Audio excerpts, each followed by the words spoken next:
Hola, hola, hola, mi gente.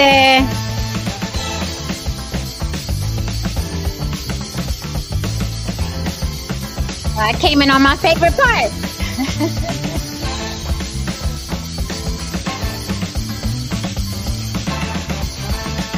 You can't hear me? We hear you. Lily, can we hear you? I can hear it. It just went off. It was weird. You know me in Okay. electronics. Okay, welcome everybody to On the Block with Jen Saturday night, bitches. We're gonna have a good time tonight. We are jumping on this Steve Harvey surfboard. Sorry, we gotta do it. It grew some big hairy legs. We gotta catch it, okay? So welcome. I'm your favorite devil's advocate. You know you can reach me on all social media platforms on the block with Jen. Very easy. If you want to support the show, let's get the ugly business out the way. Yes, I want your money, okay? Because we give good podcasts. You can support the show On the Block with Jen. It is scrolling on the bottom, Cash App On the Block with Jen, and many, mucho besos to everyone who Cash Apps me when I'm off air because you caught the replay and you appreciate the programming, okay? To the ladies and the gentlemen, because it's not just the guys. The ladies be representing in that Cash App. So salute to you, ladies. That is where you can be discreet. You don't care who sees where your money goes. Feel free to send us a super chat. Don't forget, everyone is welcome up on the panel to argue with us. We like faces. If you want to hide behind your avatar, we understand, but you got to throw some chips in the super chat, okay? There's a fee for coming up and hiding behind the avatar. Otherwise, come up and show us your big, beautiful, pretty faces, okay? Come one, come all. Lily, let the people know where to find you so we could jump right into this. I am Lily of YB Limited. That's the letter Y, the letter B, the word limited, the way it is spelled here on my top and on the screen. All right. You can find me here on YouTube, Instagram, TikTok, and Facebook. And that's about it. Haran, you're muted. Let's get it together, people. I'm jumping right in today. All right. Music producer and the musician Haran DeMarco. You can find me here on YouTube as Haran.DeMarco. You can find me as Dangerous DeMarco under Threads and IG, and you can catch me as Haran DeMarco under Spotify and Apple Music. And that was your music playing, right? Sticking on me.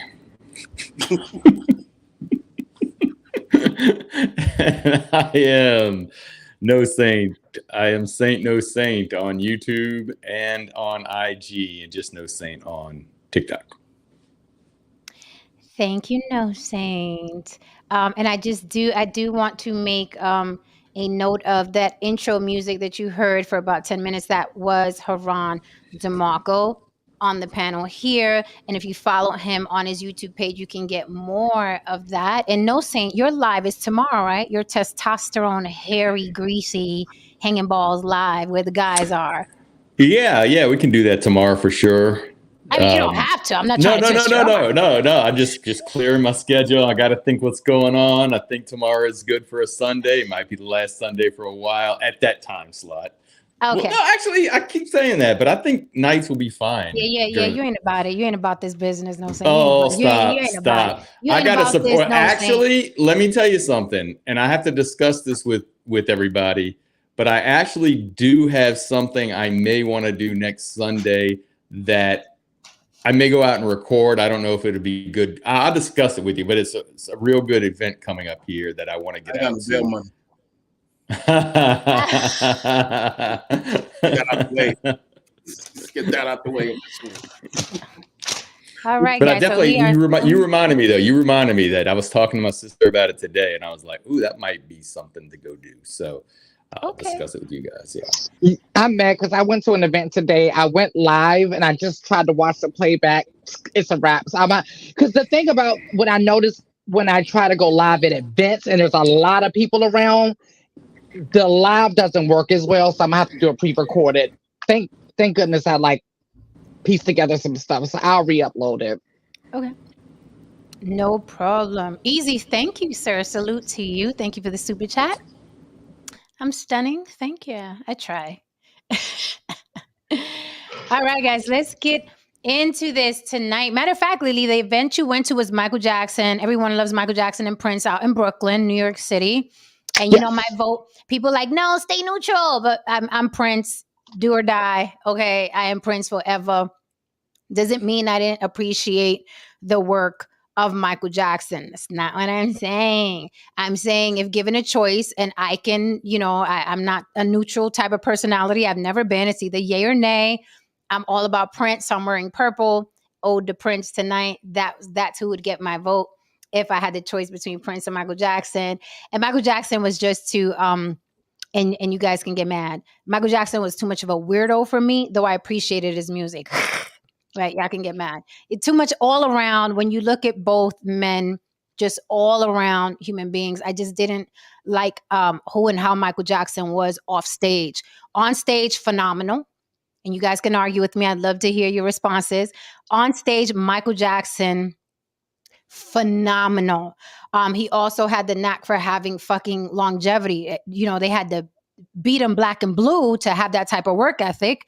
That's a whole other topic. However, he managed to stay relevant decade after decade after decade, which is absolutely phenomenal and amazing because fans are fickle and people get over shit. But, there were many generations. My grandson is 7 and he's awed by Michael Jackson. So I'm not saying that phenomenal. Off stage, a fucking weirdo. Even asshole, I would say. From what I've seen from some behind the scenes video. I know he talked like this a lot and sounded really innocent, but that's not who Michael was. If you know, then you know. But I'm going to die on that hill. I'd like to hear what the chat and the panel has to say because I know I'm going to hear some shit. What y'all got? Well, I already know. We already know who yours is. Yeah, but here's the thing. We hang out and talk all the time. 25 people watching. The chat doesn't fucking know you or what you think. So you can't say you already know. They don't know. Oh, well, I mean, Michael Jackson or Prince? My stance has always been Prince. Oh, elaborate. Well, I mean, look, I grew up in a household where my mother was a huge Michael Jackson fan. She turned me on to Michael Jackson. I thought Michael Jackson was incredible. Absolutely. However, once I reached a particular age, one day I saw this damn near midget of a man on a motorcycle. Little person on a motorcycle with one of the most gorgeous women I've ever seen on his back. You know what I mean? Playing, like, he wasn't even playing the guitar. He was just like looking at it and shit was just coming out. And I was just like how is anyone this just fucking looked talented? at it. Looked at it and he was just like happening and like these sounds came out. And I just looked at him and I looked at the women and Mike. I looked at Mike and he had like a monkey on his shoulder. Okay. Like, okay. And the men, we must say again, cradling Emmanuel Lewis. So it was different. Listen, I'm just gonna keep sucking Prince. I'm sorry, y'all could call it what you want. An immense. Listen, Prince was an immense talent, self-taught. There's just so much more to Prince, in my opinion. There's so much more. As far before y'all get the Michael Jackson did charity work. Prince did a lot of down low charity work, all the way to the Bronx, New York. Okay, that a lot of people don't know about. So as far as philanthropy, both men did the damn thing and they gave back and they paid it forward. But I'm talking about Prince was an immense talent, self-taught, 20 some odd instrument, played every instrument on his albums, beautiful women, back to back to back. Homie had a type. Okay, never with anything less than a fucking 9 on his arm. Just a phenomenal human being. And Michael had Priscilla Presley and Bubbles. But I digress. Continue. Who else wants a piece of this? All right, I'm about to come through fighting. I'm coming through fighting. Okay. So, but listen, this is the thing. It's flipped with me, right? Totally flipped. I freaking love Prince. I think he's phenomenal. Love everything about him. It was just with Michael. It was just something about him to the point where, dead ass, my mom and I was like a 5-6-year-old kid. We're in church arguing. And they wanted to praise Jesus, and I wanted to praise Michael Jackson. because I was like, he's way better than Jesus. Like I was just like so obsessed with Michael Jackson. He was like, he trumped Jesus to me. Like, oh, hold on, you're on mute. You're I on said mute. my mailman is better than Jesus, but I digress. So, like, I would literally have full out arguments as a kid with the pastor, with my grandmother, with my mom about Michael Jackson. I was totally obsessed. I think it was probably because it was the first album I heard straight through. Um, that I think it was mine that someone bought for me. It was a lot around Michael. And what's funny is it was because he had bubbles, because I've always liked animals. I didn't give a damn about a woman. I was like, I wanted a whole zoo. So I was always wanting, like, he had Neverland and he had all of those things. So yeah, but I look at Michael and Prince as apples and oranges. They're really not comparable in my book. They're just not. They're two phenoms in their own way. They're just so different, like so different. But I guess because they're both phenoms, it's best to put them like, to compare them or like see because who else is on their level? You know what I'm saying? Like Right. it's just them. Right. And I call cap on people that I can't choose. Let me tell you something. In every genre around the world, be it free, I don't care if it's golf, baseball, football, basketball. Yeah, people are always comparing the best of the best. That's how we are as humans. But for some reason, some subjects people are sensitive about it. I can't compare. Yes, the fuck you can. Because if I had free tickets and I said you could only get one pair of tickets, you're going to choose. Mm-hmm. You're not going to say, if I had Michael Jackson tickets and Prince tickets, and I'll be like, you can only choose one. You're not going to say, I can't choose. I'm going to go home. No, bitch. You're going to pick one of the two. No, You're going to pick one of the two. With them two, I don't see how someone can't pick one of the two because to me they're very different, but they're so phenomenal that they're the only two that can be compared. So I don't understand how somebody can't pick between them two. I really don't. Right. So when you say, okay, so let me give you a little bit of pushback because I'm sucking Prince. So let me give you a little bit of pushback. So when you say, you were very young, you loved the monkey. I love monkeys. You know how I feel about sad monkeys. Right. Okay. You know how I feel about a sad monkey. He had a zoo and I wanted a zoo. He had a zoo. So do you think that your affinity for him was just you were a kid and he had fucking, what is it, Neverland? Yeah, it was personal. I mean, he literally made that for children. Yeah, it was personal and it worked for me because of all like the colors. That's and a double meaning. That's a double meaning. I know. I'm just saying. Like it, so yeah, like I was a child that, like, you know what I'm saying, that took to the whole Neverland and the child and Peter Pan thing and stuff like that. Oh my God, we're going somewhere else, Lily. I know, but this is the truth. But see, this is why I look at the whole Tekashi and Nicki Minaj and all of what they do, and because of the adult me looks back, and I know this. Like I look back with my adult eyes, and I know what got me. I'm like, but the difference between him and them.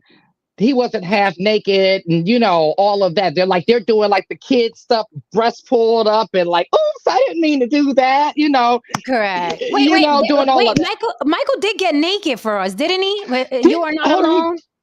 Did he? Was it Priscilla? Which one of them got naked? Was it Priscilla got naked or he got naked? Michael, he just had the towel on him. I think Priscilla was naked. Oh no, whatever the girl's name was, she was naked. I'm gonna be a music snob right now. I'm gonna be a straight up music snob right now. Okay. I will stand by this statement. 90% of the people. I love that number 90 because that's the go-to number for everyone who has an opinion. 90%. I stand by this. Stand by it, baby. We love stats.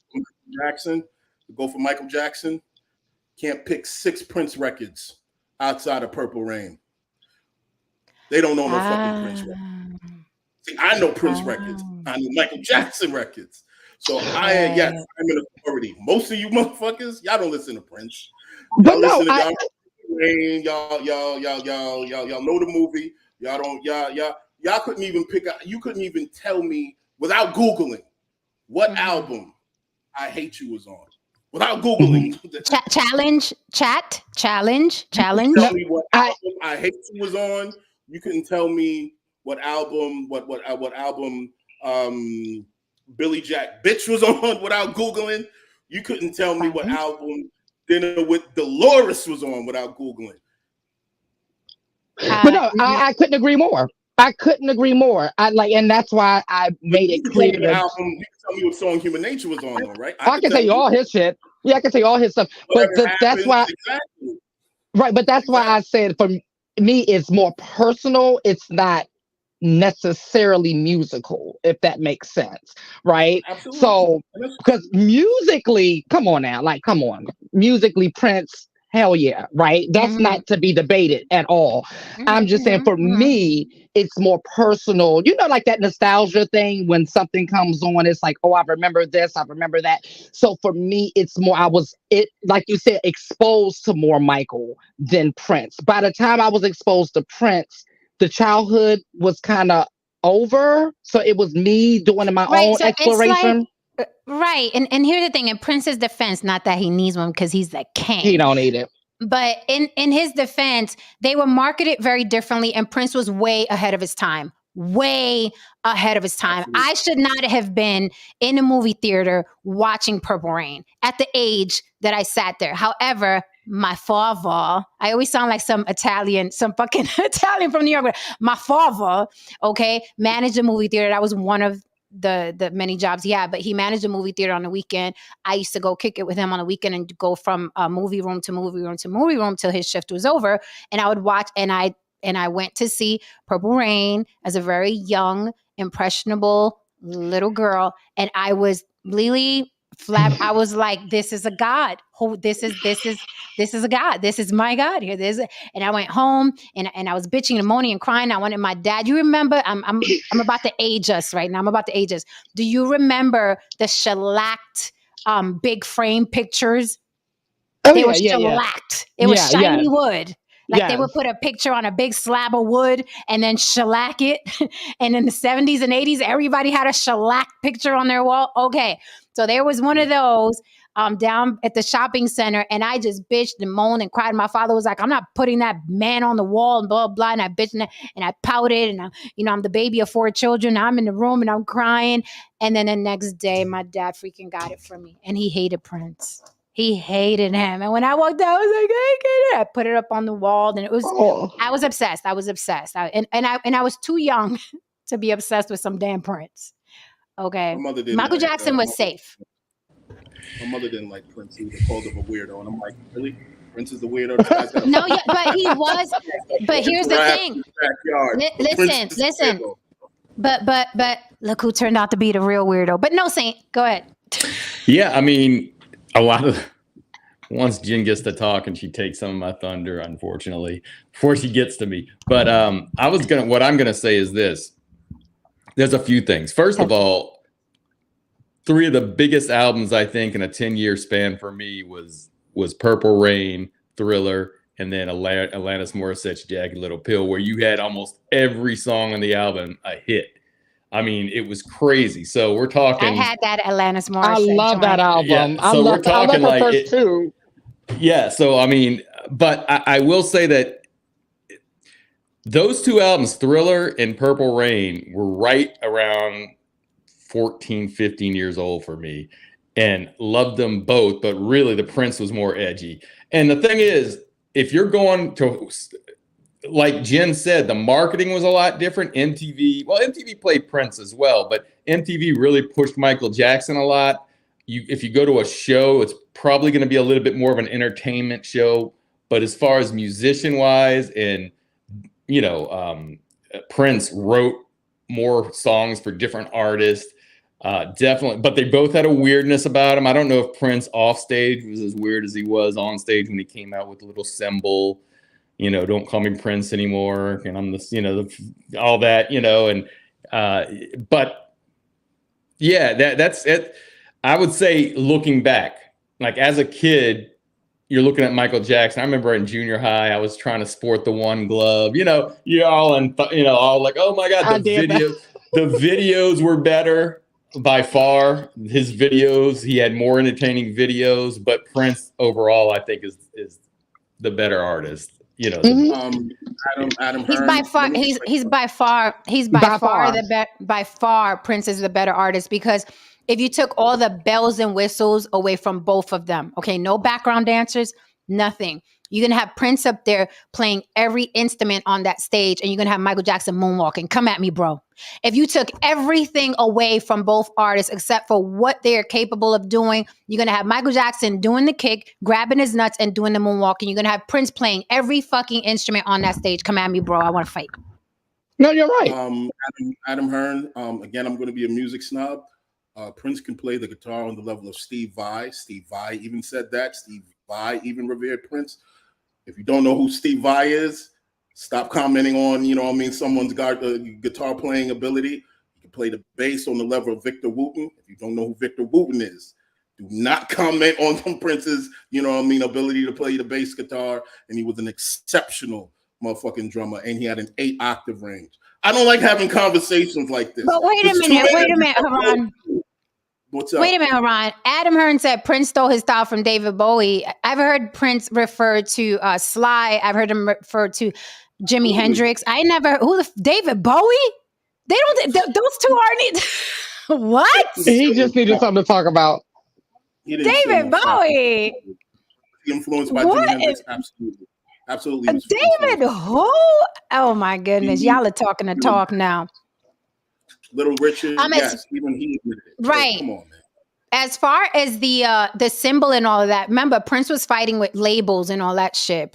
So that's why. So it wasn't, it's not like Michael Jackson was a weirdo. Like, I don't know why we can't say that. Like, two things can be true. He could be a phenomenal fucking entertainer, and he can also be a fucking weirdo. I know, but I've heard of things like Prince came out, I don't know if it was a private concert like in New York or something, and played with the lights out. I mean, stuff like that. It's just like, that's weird. That's not weird. That is weird. Like, people are coming up to hear you. I can listen to an album in my dark room. I'm here to see Prince play. Right. You're there to see Prince play, but he's an artist, right? So he's going to do what artists do. And he probably wanted people to listen to the music. When you're in the dark, it's a different experience. You were in there as a fan, okay? Not an aficionado. Turn the damn lights off. Oh my God. No, but it's that's like Michael Jordan shutting the lights out at the free throw line so we can listen to the Nets go. Not the same, because not the same, because you have to see basketball. You listen to music. We come up from our cake. MJ was. He didn't have to. He did like a fucking instruments. No, he wasn't half the dancer MJ was. Wait a minute. Okay, wait a minute. I ain't never seen. Now we gonna fight. I ain't never see Michael Jackson, Lily. Oh no! I told you what mine is shallow. So don't come Michael looking for Jackson. nothing. I've never seen Michael Jackson hit the floor in a split in high fucking heels, okay, and spin all the way around. Now, he kicked and moonwalked, but beside that and his choreography, that you have to give credit to the choreographers, okay? Let's give credit to the choreographer, because I hate when people say that. I hate when people say, such and such is a great dancer. Beyonce, Janet Jackson, Michael Jackson had fucking choreographers. There's a video on YouTube right now that shows every single move of a dancer in the fucking, before Michael Jackson was doing those moves. Before Michael Jackson did those moves, I forgot the guy's name, and Michael Jackson did all those moves verbatim. So I'm sorry. I'm going to go out on a limb here, even if I'm by myself. I told you I'm dying on this hill, that Prince was the better dancer, because Prince didn't have a team of choreographers that were teaching him dance steps. Come at me, bro. He was he lifted, wait. He lifted a number of that shit from James Brown. Motherfucking Michael Jackson took a lot of shit from James Brown and took that shit to another level. I will not take that away from Michael Jackson. Well, no, I want to say that they were also saying that he didn't have to learn it. All they had to do was show him once and he could do it. It wasn't something that he had to learn. Michael Jackson's an amazing dancer. Michael Jackson, like, in other words, everybody else in Thriller had to practice it. He just had to go over it one time and he had it. No, they had to rehearse because they were about to perform. But dig this. When you're a dancer, I've been to auditions. Lily, you've been to auditions. Dancers, you show them that shit one time. I was flabbergasted. I'm over here like trying to learn this shit. But when you're a dancer and that's your trade, they show you the shit 5, 6, 7, 8, this. And then they tell the dancers, go. And the dancers are fucking doing what the choreography was in the next thing. So that's not what phenomenal. they said Michael Jackson did. That's exactly what they said. Okay, so then, but any dancer can do that. If you are a dancer by trade, any dancer can do that. If you are a professional dancer, I've seen it. I've been in the room. I will say this: 5, 6, 7, 8, and then it's like, how the fuck they know? What I will say this: I will say this. Michael Jackson. One thing I will say is that Michael Jackson perfected the art of marketing and publicity, because Michael was the one, like all of those weird stories, he was the one to put them out. Right? Like, yeah, he was the one to put them out. So like he really understood. Because when I got older and started looking back on things, I was like, this motherfucker, if that's what they leave out. If you want to call him a genius, I will call him a marketing genius, because he took risks. Like where everybody else was trying to stay perfect, he made himself a weirdo, more weird than he really was, or probably, And so with the elephant bones and all these other little things, and then he made videos around like, leave me alone, don't talk about me. And come to find out, he was the one to put all this shit out, right? But you know what? That's how I describe Madonna too. When people talk about Madonna's iconic, I think she's an iconic at marketing. Yes. Okay. She pushed the envelope. She did her own shit. So, they're entertainers and they're artists. So I'll say this: Michael Jackson, best entertainer. Prince, best artist, hands down. Michael Jackson was a great entertainer. He's a great entertainer. For sure. No faith. But not as good an artist as Prince. Didn't have as many beautiful women, wasn't as sexy. No. Didn't want beautiful women. Another wasn't trying. Another side of the fence, literally. But it's amazing how we're talking about the three people, like even Priscilla Presley or what's her name? Presley. They're all dead now at 50 something years old. It's crazy. Yeah.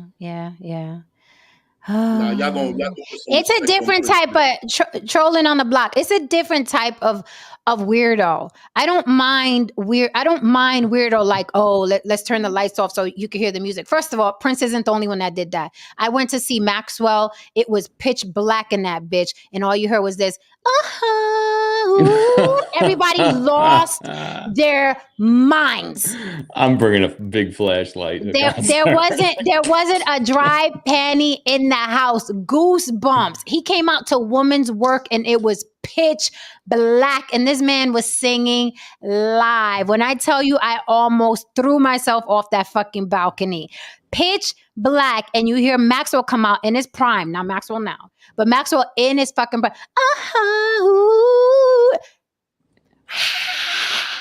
Everybody went fucking wild, okay? No say complaining about lights, but I bet when you get naked, you turn the lights off, don't ya? Don't ya? Depends. It depends. I did not when I was with my dominatrix. It was bright as could be. Where are we going? What is happening? What is happening? Freaky Friday was yesterday. But Haran, who was on that motorcycle? Apollonia, right? Apollonia. Yeah, Apollonia. Yeah, she gave John Stamos a hand job under a table when he was 18. I heard that straight from his. I couldn't believe that story. Well, how old was she? She was a little older. I heard Apollonia was a real fun gal. Yeah, I was like, damn, all right. It was the 80s, bro. It's nice to be. Yeah, it's nice to be Michael. Everybody, it's nice to be John Stamos. It's nice to be John. Listen, everybody was a good. Everybody was a good time back then. Everybody was a good time back then. Everybody. Yeah, you saw the song I sent you this morning from 1936. She make little Kim blush. I love these little comments with like, well, who sold more records? Well, Vanilla Ice sold more records than Nas. I hate that. I always say that. That record sales stuff, please come up off of that. Please come up off of that. I wonder what the sales for so- Alvin and the Chipmunk album was. Christmas Right. album. Right. Like Christmas time is here. Time that for means the joy. nothing. The cheer. Oh, That means absolutely nothing. You know what's really funny though? Motherfuckers came for me the other day when they tried to say, "Oh, Kelly was better than Michael Jackson." I said, "Let me tell you something." Oh, that name. That name. Oh, they came at me real hard because I said that in comparison to Mike, R. Kelly was local. And that you have to understand that R. Kelly only charted twice on the Billboard 100, the global chart. He only charted twice. So he did a massive amount of hits, you know what I mean, that people think on a global scale. Michael had like 13 on a global scale, 13, you know what I mean, in comparison to everyone else. But overall, the conversation became, started to lean more to, who sold more records and all this other bullshit. And it's just like, let's go. I don't mind saying the name R. Kelly. It turns out they awarded $10.5 million for the terrorist threats that animal had his little buddies, do to the women that were testifying against them. So they awarded $10.5 million for those terroristic threats that him and his goons were trying to use to intimidate the women in this case. So fuck him. I mean, you think about this that's a hard fall, man. Like you go through on top of the world for decades, and then it's like you broke, not rich people broke. You not only broke, but you in prison, and you just like, damn. You like me, bro. Right. Bills and houses paid. Like, nigga, I ain't got no money. Damn, you have to be more careful. Rest in peace, R. Kelly. Rest in piss, asshole. Well, speaking of rest in peace. What? Who died now? Bob Barker. Yeah, he did. Bob Barker. Jesus. 99 years old. Wow. He wasn't. Wait a minute. Okay, hold on. I thought he was already dead. Wasn't he already dead? He wasn't already dead. No, he died today. Jen, I always kill people. Like, I'm known for killing people. Like, I always say, y'all better speak up. Y'all better say something. If y'all don't say nothing too long, I'm going to swear you did. The reason I knew he was still alive is because within the last couple of weeks, I'm thinking, man, Bob Barker's got to be dying soon. Because I was thinking to myself, that dude's still alive. I knew he was still alive, And then today I looked up, I was like, there it is. Can we say, bum, bum, bum, bum. Well, rest in peace to that man. Ain't nobody gonna be left with riches and roaches after it's all said. Now, and share. But let's be real. The time we live in today is you could see the difference. Like, okay, he went through his little lawsuits where the girls that had the prices, remember? But he also any woman that would come up on stage when they would win the little $100 for guessing reach in that pocket. Get that $100 out there. That stuff would not fly today.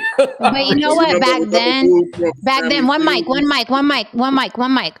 So you remember back then, a lot of those men were doing that little freaky deaky, touchy feely stuff on stage. A lot of them. Remember that guy that was kissing the kids and telling the kids to kiss him and stuff. So back then it was icky. Or what's the guy, the Family Feud guy? Yeah, he was kissing the wives. Yeah, grab that motherfucker on the fucking throat. You ain't kissing my wife in front of me, man. Fuck wrong. He actually married one of the contestants eventually, the one that stayed with him. Yeah. All right. Well, speaking of music and artistry and artists, this from my desk, a little fluff. Miguel, the singer, who I absolutely adore. And it was funny because the other night I was like, I wonder what happened to that little man. I haven't heard from him, but he's dropping a new album, I think. So he decided to do something risque during a performance. I'm going to show you what he did. And it was one of those things where I'm like, yo, these artists are really running out of shit I was to say you call that risque. I was trying to find another word for it. Like, Yeah, I would say so. But it seems like everybody's trying to outclout each other, and it's fine. We're all working on this clout. But it's funny to see the celebrities do it and not come up with better PR stunts. But whatever. Let me show you what he did on stage. This is what he did. I was like, okay, go.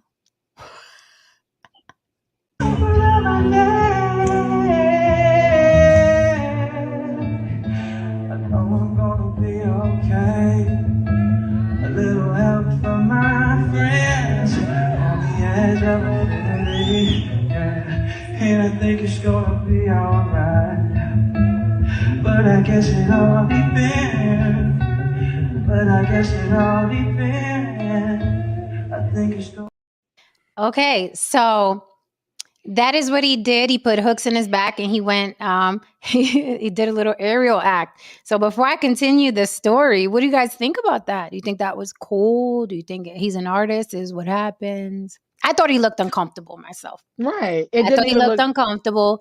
It didn't look sexy. It didn't look like, yeah, I'm up here. It is what it is. He looked very careful and scared and like, what the fuck am I doing? But let me do this performance. It didn't give what I think he thought it would give, but that's just my opinion. Mm-hmm. Very BDS in certain contexts. I've seen that done before. Not to me, but I've seen that done before.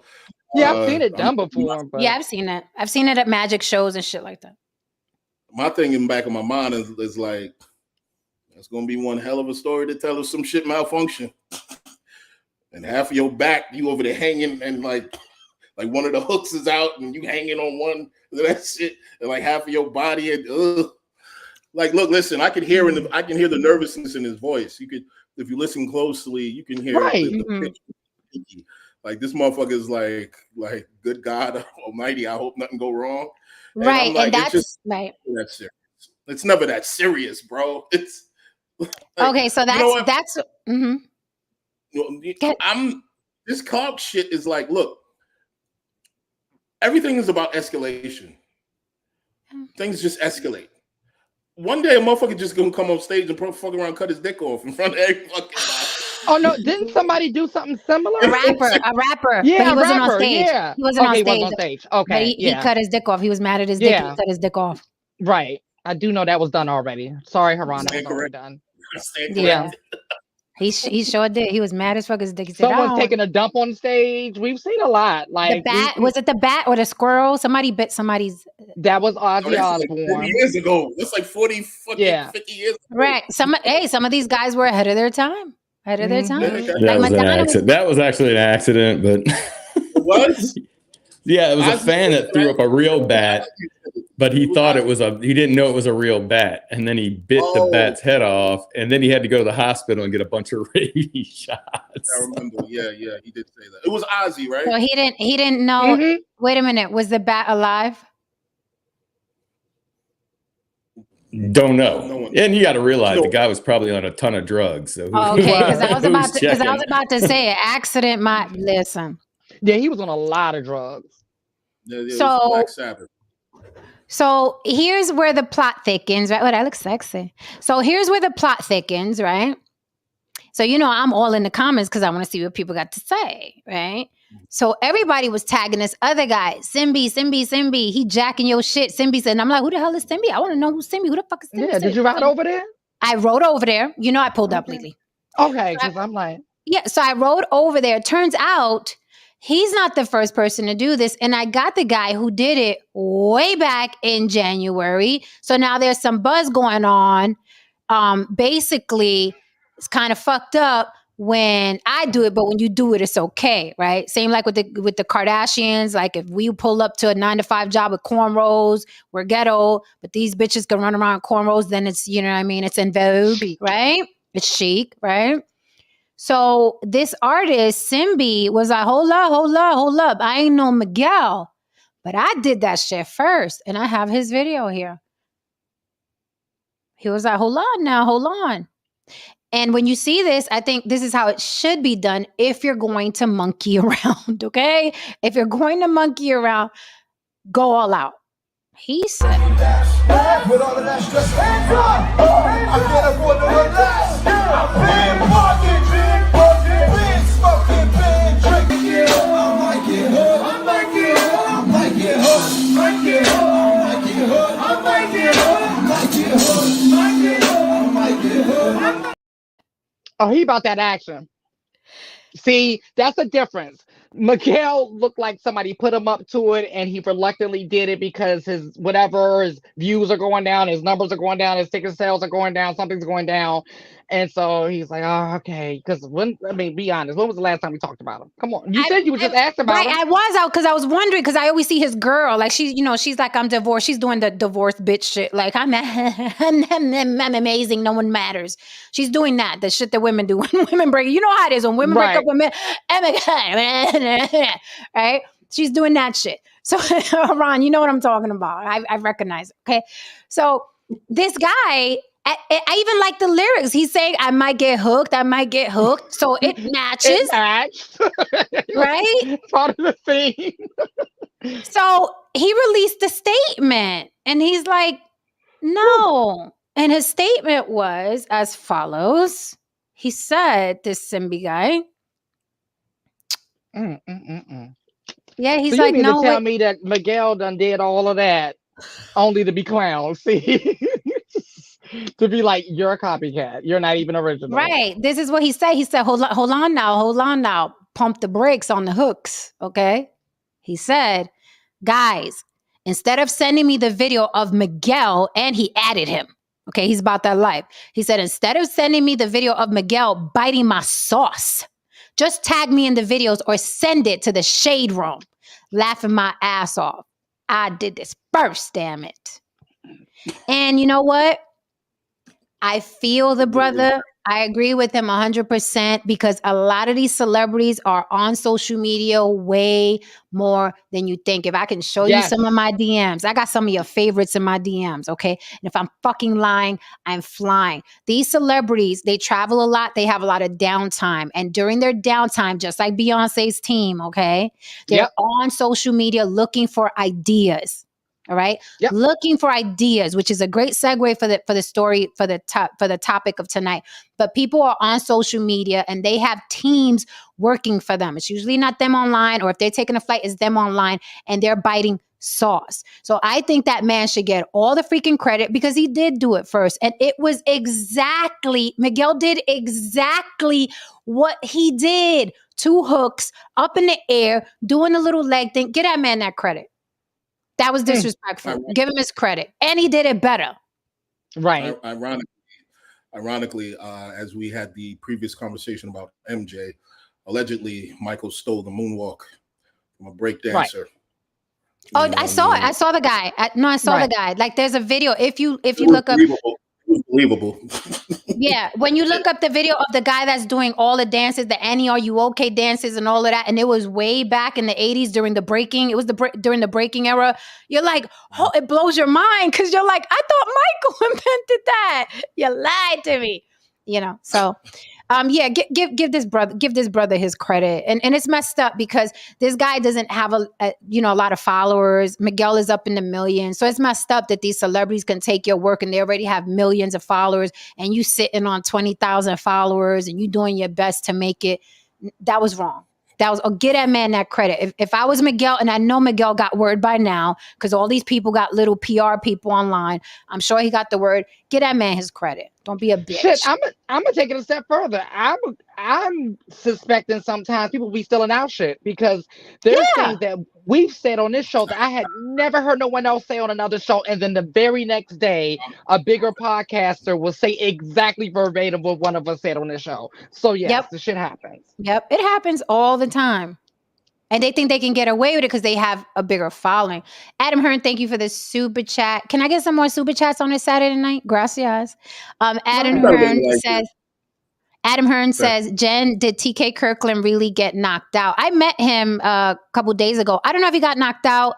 I did hear his name buzzing because he was beefing with somebody else. I didn't look into it yet, but as soon as I look into it, I will bring y'all the story. TK Kirkland, not a big fan of his attitude. That motherfucker is a specimen of a man, boy. In person, specimen of a man. Gorgeous, tall. He got that weird mouth I like. I like weird mouths. The mouths that kind of stay open and I got the little thing. Nice beard, tall, very, big, gorgeous specimen of a man. However, his Instagram, a lot of his posts, I'm like, when I hear a man complain a lot about women, it turns me off. Right? Yeah. Pick better.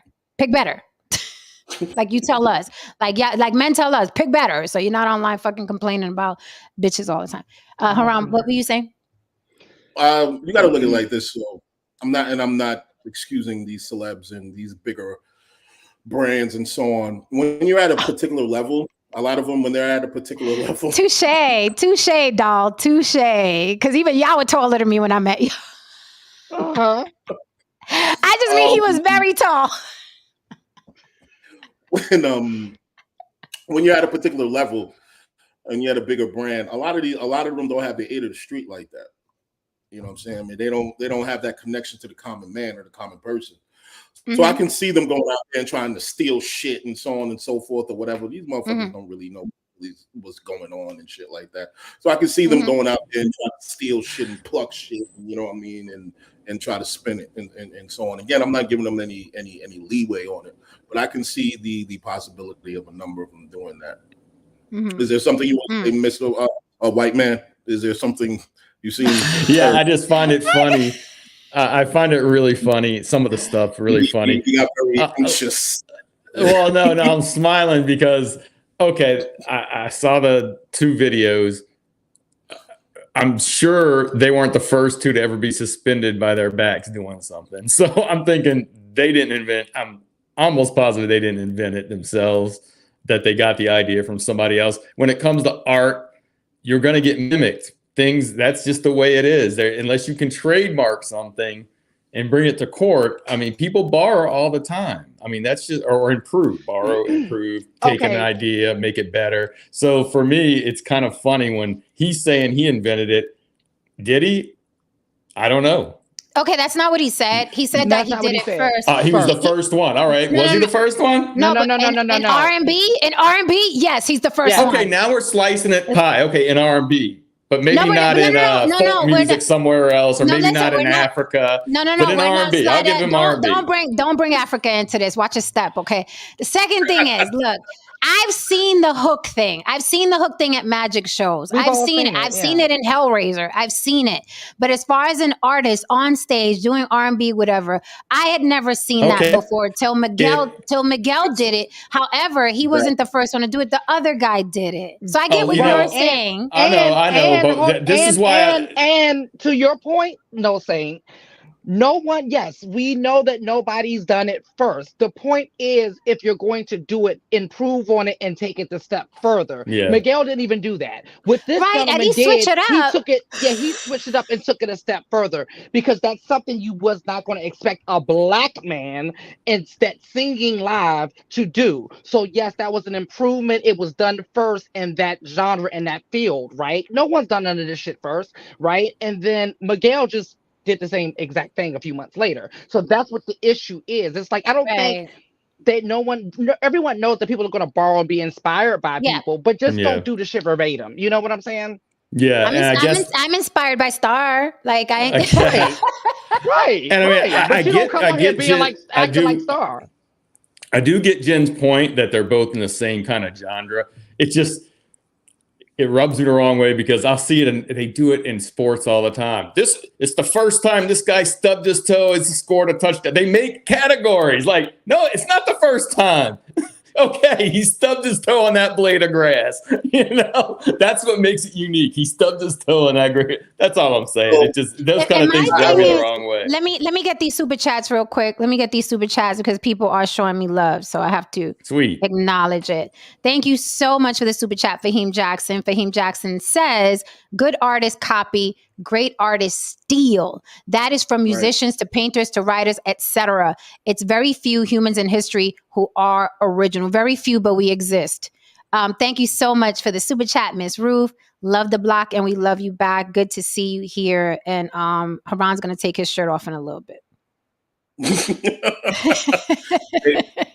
Let me lose like a 50 more, and then I'll do it.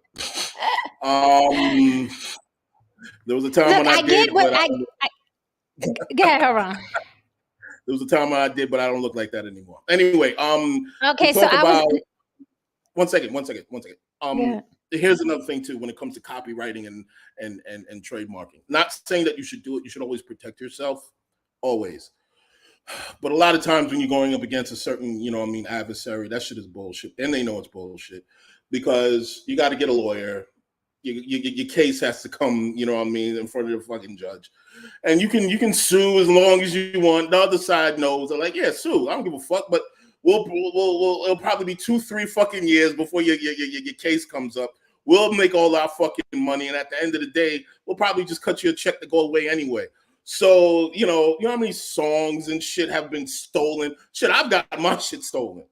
Straight up and down. I've got my performance stolen. Well, Katy Perry, listen, but at least pay. Fuck it. Sue, trademark, copyright, at least fuck it. Because Katy Perry, she went and she had to come out of her pocket. The label had to pay, and she also had to come out of her pocket for that lawsuit. And it's just not fair. I feel a ways about it. Like my daughter, when she was very, very, very young, she was doing her little acting thing and auditioning. And I'll never forget, she auditioned for a Nike commercial for Spike Lee. And you know me, you guys know I write on the spot. You guys know this. You experienced it. Okay. Mm-hmm. So, she was at an audition and we got the sides, which is a piece of the script. And I trained my daughter, like, say it like this, add this, add this. That's what I do. Like I do it like breathing. We were the only ones that came in with a WNBA ball. And these kids were little, like 6, 7 or so. The only little girl, I was like, we gonna go extra. We're gonna show them that you really, got her a little WNBA ball and everything. We in there. So as show business goes, right, went in there, they loved her, gave her a call back, which is they call you back again because now Spike wants to see you in person. We do that shit. Take her back. I go on a fucking cruise. Fuck. They call her back again. Fuck. And I'm not in the States to take her there. So her dad had to take her. But I'm so like, me, I'm a mother. And so I'm like, I gotta be there. I was livid that I couldn't be there. So took her, whatever. Fine. She booked, right? A week later, they call us last minute. Nike or whoever the fuck decided to go with teenagers instead of little kids. That happens in show business all the time. Happens all the time to me. All the time. You think you're in, and then they're like, we changed our mind. We want a white woman. It happens all, and let me say, you already planned this shit with the money. Oh, I don't already want a boat and fed the starving kids in Africa. Now I gotta go take the food back out their mouth. Right. So you know that, but sometimes you get that phone call. So we got that phone call, right? And this was big money, $35,000, but she wasn't, the stipulation was she'd never be eligible for a sports scholarship. I don't know what the connection is, but they was like, if she does this commercial, she's not eligible for a sports scholarship. Fine. I was like, I don't give a fuck. My baby's not going to play sports, right? Great. So we get the phone call. They decide, they want to go with older children. I don't know if it was Nike or Spike or Michael Jordan. I don't know what it was. Anyway, they cut all the young kids and put teenagers. I kid you not, my daughter and I are watching TV. The commercial fucking airs. We're sitting there and the fucking girl is saying the shit that I told my daughter to say at the fucking audition. And my daughter, as little as she was, looks at me and she's like, Mommy, she said what you told me to say. And I was sitting there on the couch and I was like, you son of a bitch, you owe me. And I promise you, I met Spike after that, but it wasn't a situation for that conversation, right? Because it was a friend of a friend. We went to set. We was in Brooklyn. I met him and I was looking at him like, motherfucker, I know you. But I promise you, the day is going to come when I talk to Spike and I'll be like, hey, you remember? And I'm going to bring it up because that's who I am. But I'm going to bring it up. But we sat there. We were in the living room and the shit comes on and the girl is saying the fucking lines. And I was like, it's so wrong. Bitch. They will steal your shit. So I feel a ways because it's a power thing. Like, who am I, a woman in the Bronx, New York, who's working a regular corporate job? You know what I'm saying? It's like, what am I gonna do? Spike stole my shit. Like, you know, Nobody wants to hear it. It happens. The It happens. the one thing I will say though, in this social media world, Mm-hmm. I am a big opponent and a big supporter of create a fucking stink if you fucking can, because you never know how fast that wildfire catch. Because when I got my shit taken away from me, this was with the pre-internet era. I just had to eat it. I had no fucking money for no fucking lawyers. I can't go up against Sony. You know what I mean? I'll get fucking blackballed. I'll get done. You know what I mean? No matter how. And they know that. And they know that. And they know that. They know that you're not going to fight. You can't afford to fight. And if you do fight, they'll just cut you a check. They're like, all right, get out of here. And blackball you. In this era, though, where bad news travels fast and motherfuckers just want to have you say anything just for clicks, you better raise a stink. Go ahead and say that. Man. So you know what? It's a delicate balance. Like when I'm auditioning, right? I'm like Jen. I like to embody the character and show them I am this fucking character. So I'm going to create a whole scene in my house. Add shit. You add shit. Yeah, add shit. If it's got to look like a damn restaurant, my shit gonna look like a restaurant. I'm gonna do the whole thing, and it's a fine line of a balance in between of trying to do that so that you can get that part versus how much am I adding to that they're gonna steal from me, right? And Haran, it is weird too when you bring him to court because, like, remember the Thick and Marvin Gaye, and they said that song was lifted. Yes. I listened to it. I didn't necessarily hear that, but when I listened to Bruno Mars and Sting or Police, SOS, they almost sound identical. I don't think anything ever came of that. And it's just like, sometimes they say things are, and I'm like, I mean, you might know music more than me. No, but I heard it. The Marvin Gaye and Robin Thicke, I heard it. It was obvious. Mm-hmm. Did you hear the SOS? It was more obvious than the SOS and the Bruno Mars. I don't know because I don't know that case. I don't know. Did they sue though? Did they sue? Did somebody sue? I'll give you a different case. It was a case between Ray Parker Jr. and Ghostbusters he created, and he pretty much lifted Huey Lewis in the News as "I Need a New Drug." Now he lifted that shit up like a motherfucker. The melody was there, the groove was there, everything. This motherfucker took the whole shit. Now when you're dealing with the Marvin Gaye and Thick shit, okay, it could went either way because you cannot copyright a chord progression. You can copyright a melody and a groove. It's easy to say that. Well, we kind of have the same groove because, like Spanish music, most of Spanish music has a kind of groove. Most of blues music has a kind of groove. There was a lot of gray areas in there. Now, I've heard a ton of stuff where somebody literally, and I know the person lifted it, a chord progression, damn near melody from someone's song, and nobody said anything. But it happens in the music industry. But you can't. Everybody lifts some shit off of somebody, but you can't sit here and take someone's melody, someone's fucking groove, take the whole fucking shit and just plaster a whole new name on the fucking shit. Be like, oh no, it's an original song. Right? Fucking not. You literally took this guy's fucking record, man. You know what I mean? What Ray Parker Jr. really did. Now, the Blurred Lines case, to this day, I'm like, on paper, no. Now, listen, on paper, it's a different record. Listening to it, I can understand how the average person could be like, this sounds like the same fucking thing.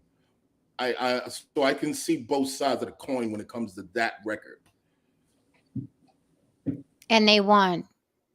Yeah, they did. So to hell with Pharrell. Robin Thicke is a nice guy. I met him. He's really nice.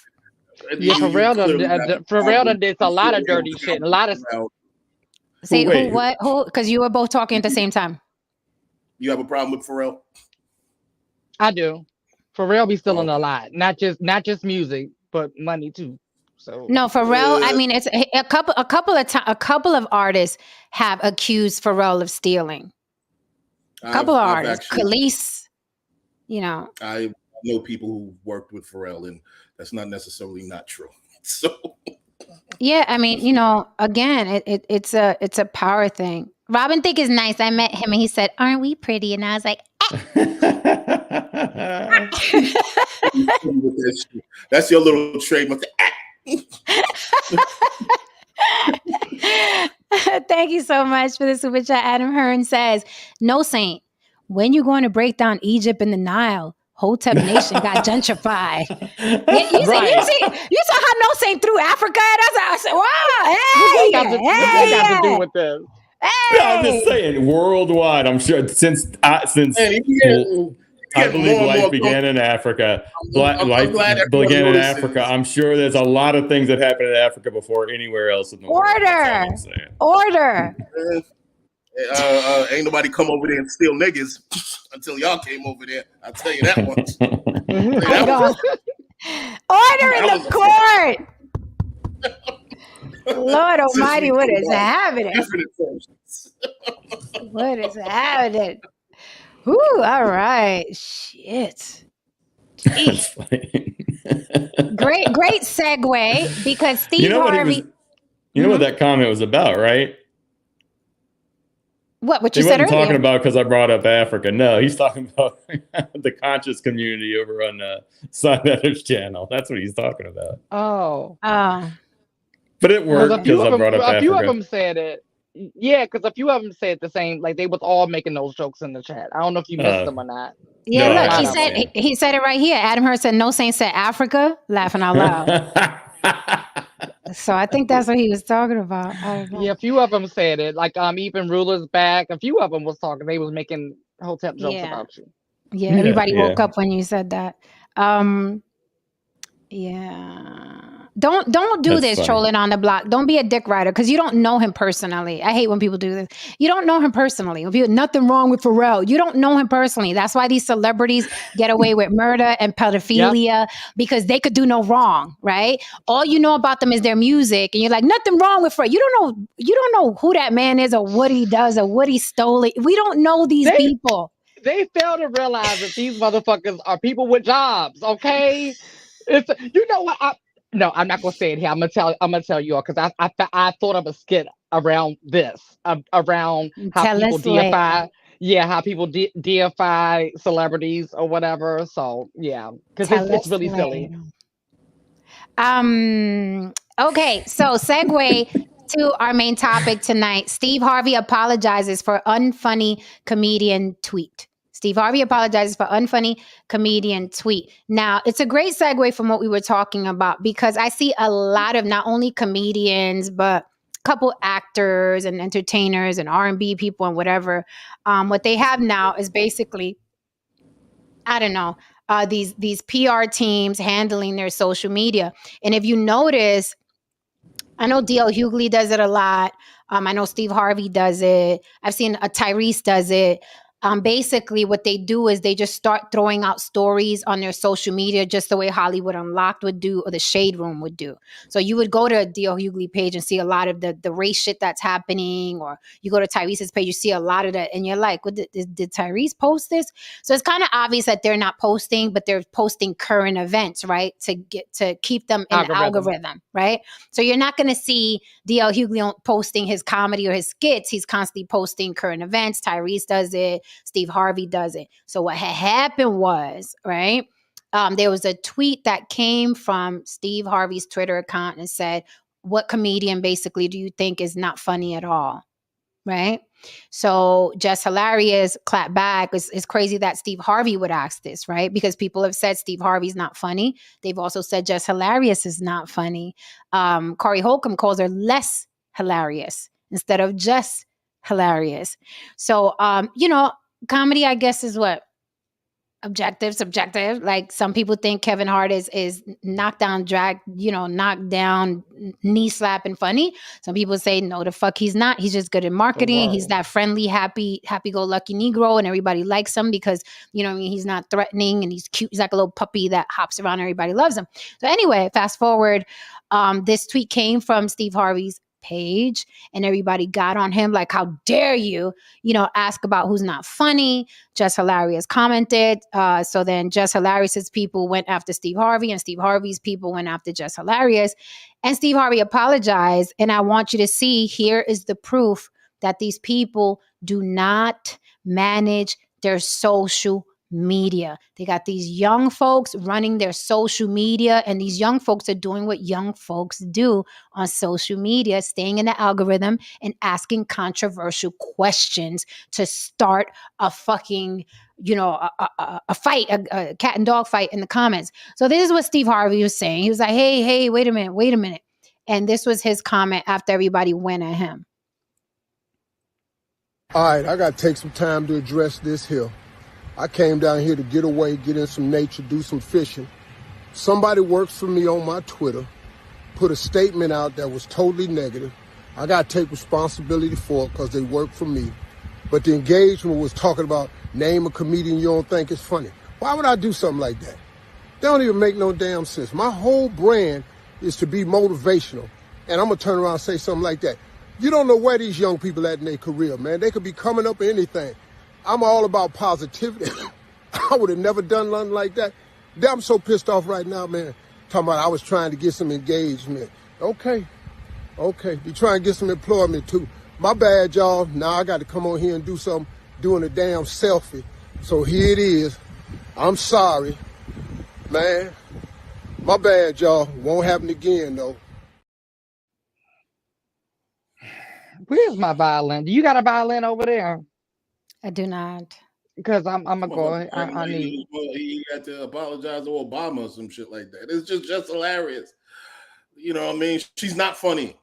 She's not. And I just want to say one thing. The one thing that I hate is it fucking grinds my gears. I hate that word fucking subjective when it comes to every fucking thing. No. A lot of things really aren't as subjective as you fucking think it is. If someone says that, hey, you know what? That person's cooking is terrible. If 7 out of 8 or 8 people, if 8 out of 10 people says your cooking is fucking terrible, I can almost guarantee you suck as a fucking cook. Okay? Well, if those are the 2 people who said that, you know what I mean? Like, oh no, it's not that bad. Either they were trying to be nice, they have terrible fucking palates. 9 times out of 10, if someone becomes popular, if an idea or a product becomes popular, it became popular because it's good. Okay? A whole bunch of people found it useful, you know what I mean, to some degree. Maybe that might be not talented in a particular area, but they knew how to market the fuck out of something else, or they knew how to place themselves in the right fucking situation. You know, maybe what you got, what your product is, maybe it's not that good, and maybe it's not because, you know, I mean, art or music or whatever, comedy is subjective. Maybe you're just not funny. You know what Adam Burgess said? 97 with next to Charlemagne and shit like that. So maybe you're just not fucking funny. Well, Adam Burgess said something, and I'm like, you know what? She's probably the girl who's funny in her inner circle, and then her inner circle was like, oh girl, you know what you should do? You should do them car videos and tell jokes from your car. And then it was 2020, people was held hostage in their house, and then they watched her. She got a lot of views equal brand deals, and that's how we're stuck with her for right now. I mean, anybody could be called funny. Shit, I could be called funny. So let me ask you this, Haran. When you say, of course, there are restaurants, right? Let's say food specifically, I think is easy. But like if, you know, I check Yelp reviews. I'm also a Yelper. Okay. So if you see over and over again, you know, the food is trash, eventually you're going to be like, the food is probably crap at this place, right? But when it comes to art, like whether it's music or singing or comedy, we can say, and a lot of us could say, Jess Hilarious is not funny. And a lot of us could say Steve Harvey's not funny. And a lot of us could say Kevin Hart's not funny. But the motherfuckers, they sell out. They sell out arenas, not Jess Hilarious.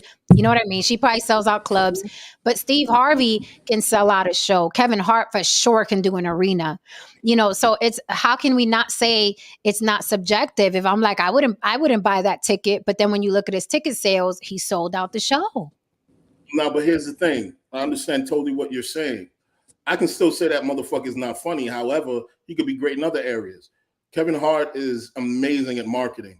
He's amazing at being relatable. He's amazing at Right. other things that you don't necessarily have to be incredibly funny to be.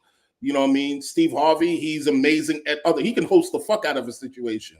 You don't necessarily have to be funny to do that. You know what I mean? Now, if he Bernie Mac fucking funny, nightclub funny, this motherfucker gonna have you knee slapping? Hell the fuck no. But is he talented in other areas where he can actually get a, you know what I mean, get a bag offer? Yes, I will give that to Steve Harvey. But if we're gonna sit here and we're gonna say pound for pound, if we're going to say this is the metric, this person is funny, this person is comedic, this person is a comedic genius, then I'm going to measure you on that. Now you can now me measuring you on that doesn't mean you can't get a bag. I'm not going to sit here and say that you can't get a bag. You could probably look great, have the right connections, know how to market yourself, put yourself around the right people, and so on and so forth. But I can still say that, you did great in that area. You still ain't fucking funny though. So that's how I feel about Lala, right? I've like for years of like, why is she still in our face? Why are we stuck with this girl? Why is she still like? And then it hit me. I was like, yeah, why are you here? Like, why are you still here? Because I remember she was introduced to us as a TV person. Well, she was introduced to Atlanta first as a radio personality, but she was introduced to me as a TV personality, and I was like, where's the personality? You mean TRL, the MTV TRL? Yeah. She was so bland on that show. She has zero personality to me. Like, she has no personality. And so then throughout the years, job after job after job, the girl stays working. Love that. You know, I'm no hater because I'm just wondering, what the fuck? Like, am I the only? I feel like the man on the monster on the plane. I'm like, am I the only one? Because every job she gets, I'm like, she's not qualified for. Now she's acting. It is atrocious. But then it hit me. It's like what Haran said. It was like her talent. She's a professional best friend. She's a professional networker. That's it. And I was like, okay, I get it. That's her talent.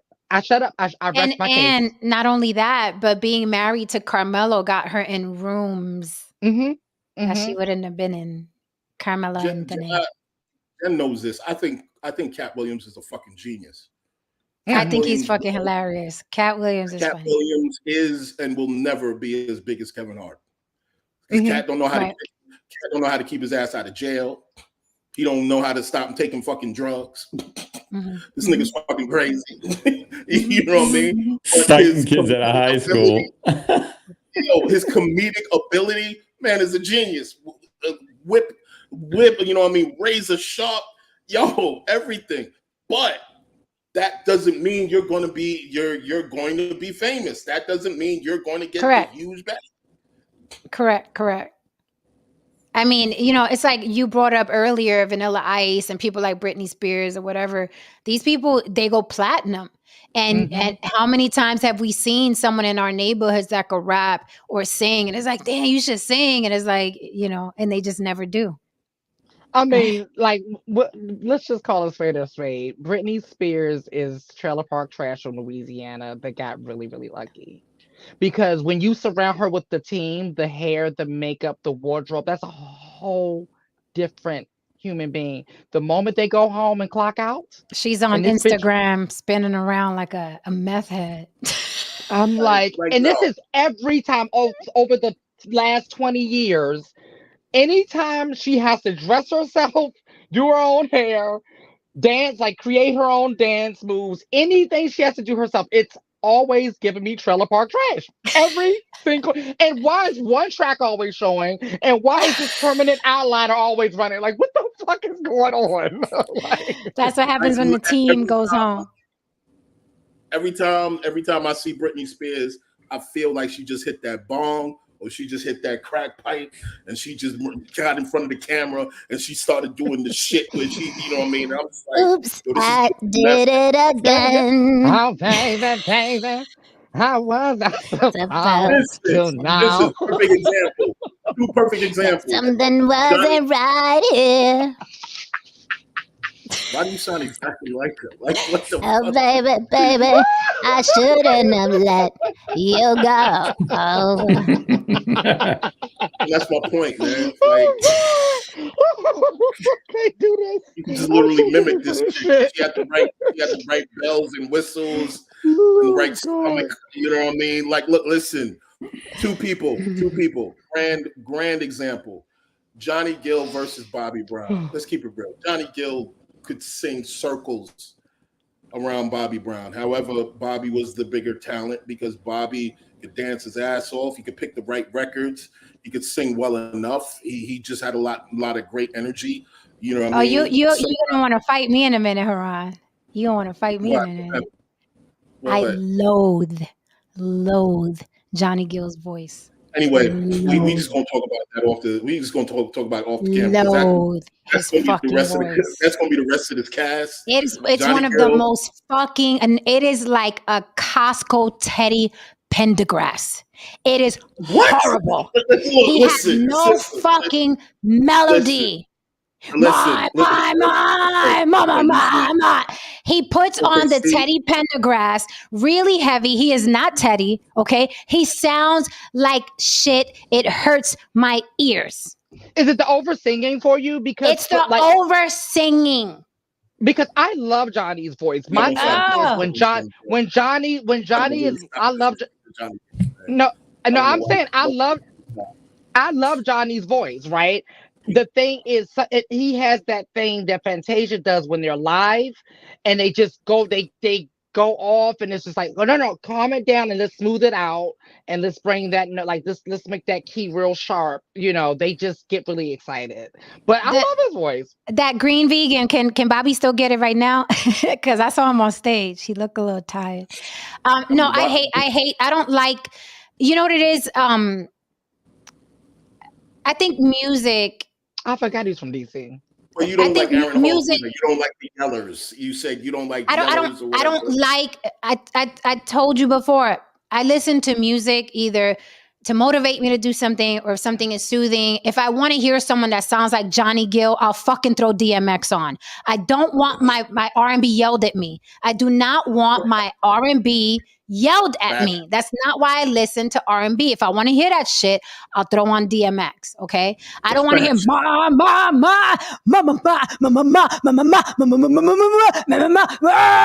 want to hear my R&B that way. I don't want my R&B that way. God damn it! I wouldn't pay 5 cents. I wouldn't pay 5 cents to see a Johnny Gill, not 5 cents. So what's funny is I went to see New Edition. I went to see New Edition in concert, right? And I went to see New Edition in concert, and you know how they all had solo careers, right? So you had Johnny, you had Ralph, you had BBD, and you had Bobby. Bobby was there. This was back when they all got back together for the Coming Home tour, '97. Okay, they didn't need Johnny for that, by the way. When Bobby came back, they should have sent him on his way. They should have sent Johnny on. We didn't need all of them on stage. Listen. It was a wonderful. You putting too much on Johnny Gill. You putting much too much on Johnny Gill. Much too much. The Johnny Gill was the reason that helped New Edition cross over into a. They didn't need him. They didn't need him. When they grew older, Costco Teddy Pendergrass. Teddy Pendergrass. Lily, you were saying. So they all sung their solo songs, and I think like the solo songs, they got like 2 apiece. Like BBD got 2, and Ralph had 2, Bobby had 2, and so on. And Johnny can only do 1 because he turned my mama into a 30-minute song, right? And so it was like he was able to do just 1 song. I love Johnny, but it was like Johnny, we get it. So you are not Luther, and you are not Teddy. Okay, knock it off. Yes, George Cook. I would say Cat Williams is like a buddy guy. Yes, that would be the best. He's a what guy? Buddy guy. He's a guitarist. He was a guitar player. Now very influential guitar player. I can take Keith in small doses. Keith? In small doses, shit? Yeah. Keith Sweat? His pen is crazy. But that nasal shit, like that's what I'm saying. I had Make It Last Forever on cassette. Okay, I had the little cassette. He was on there with his sweater. Game. He was wearing his sweater. His pen game is sickness, but you know, I love. Yeah. Look, see the green vegans.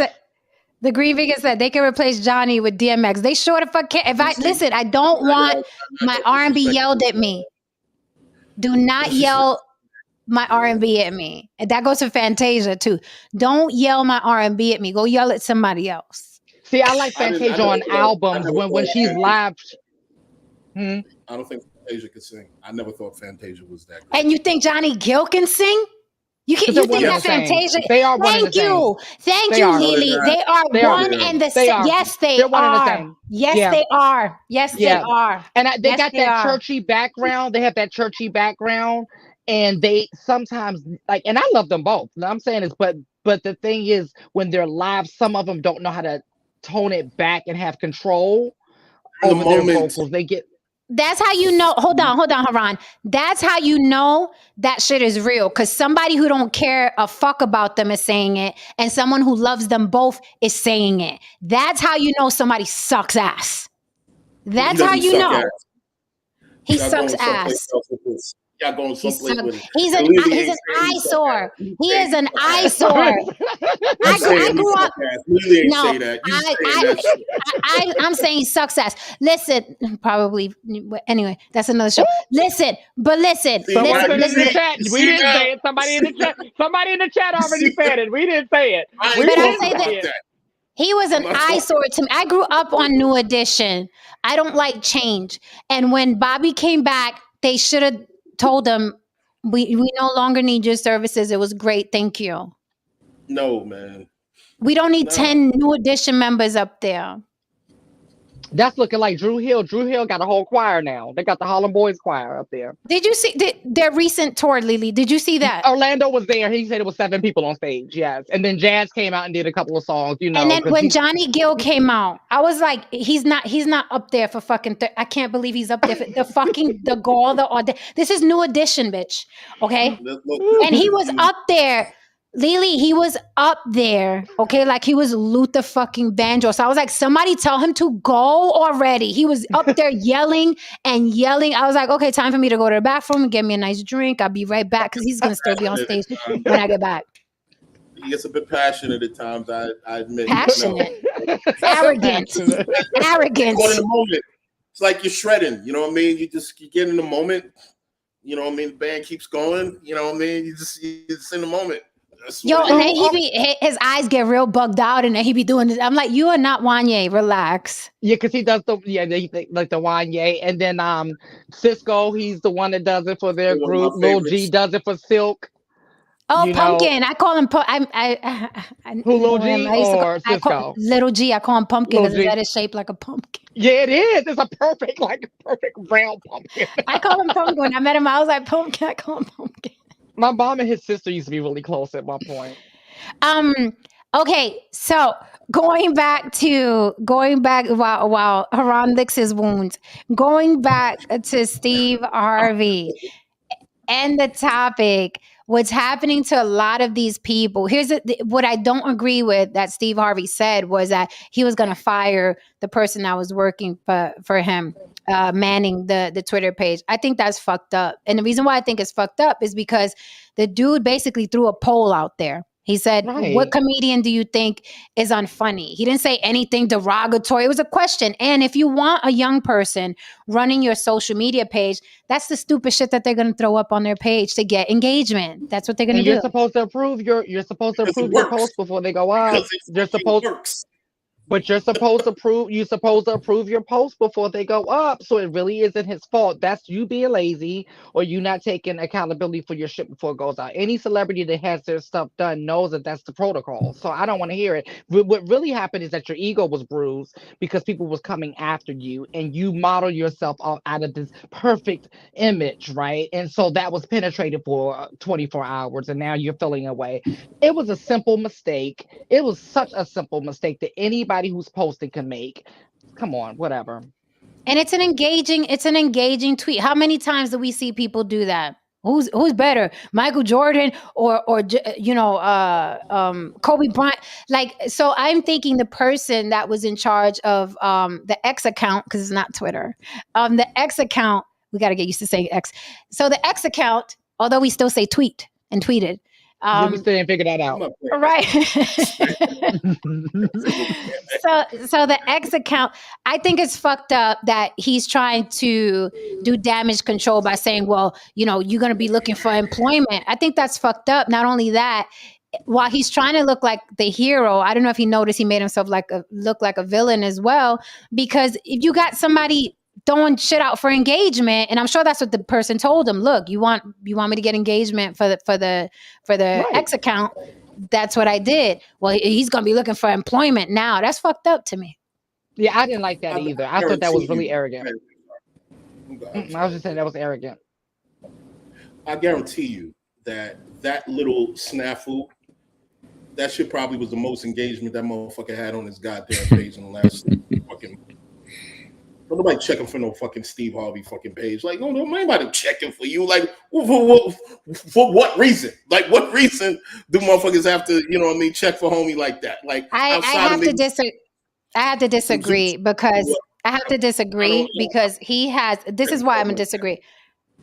This is why I'm gonna disagree. I'm not a fan of Steve Harvey. Never was, never will be. Not my cup of tea, right? I like, that raw George Carlin, Cat Williams, Dave Chappelle, Chris Rock. I'm a different type of, I have a different whatever. We're just not his demo, but he is hugely popular in American homes. He has like 3 or 4 hit shows on TV spinning all the time, the radio show. So I can't take, and I'm not a fan, but Steve Harvey is major in America. He's that friendly black. He's almost like Bill Cosby status. Everybody loves them some Steve Harvey, especially. Perfect example. He's the new, especially these people here. He's the new Cosby. This is a clear example of what I just said earlier. Okay, even from my stance, I'm saying like, the fuck is this? Because I'm looking at it from a perspective of this motherfucker has no talent. However, for a moment, I did not take into consideration that the white old grandmothers across America, like this motherfucker, they fuck with him, heavy and so on and so forth. So yes, within this moment, even I forgot that. So this is an example of what I'm saying, that he found his talent and his appeal in a space that really has nothing to do with comedy per se. So yes, I will concede that yes, that is a very good point, because overall, no, I wouldn't say his demo is us. You know what I mean? Right. He's one of those people that okay, we've seen people come through in the entertainment spaces, right?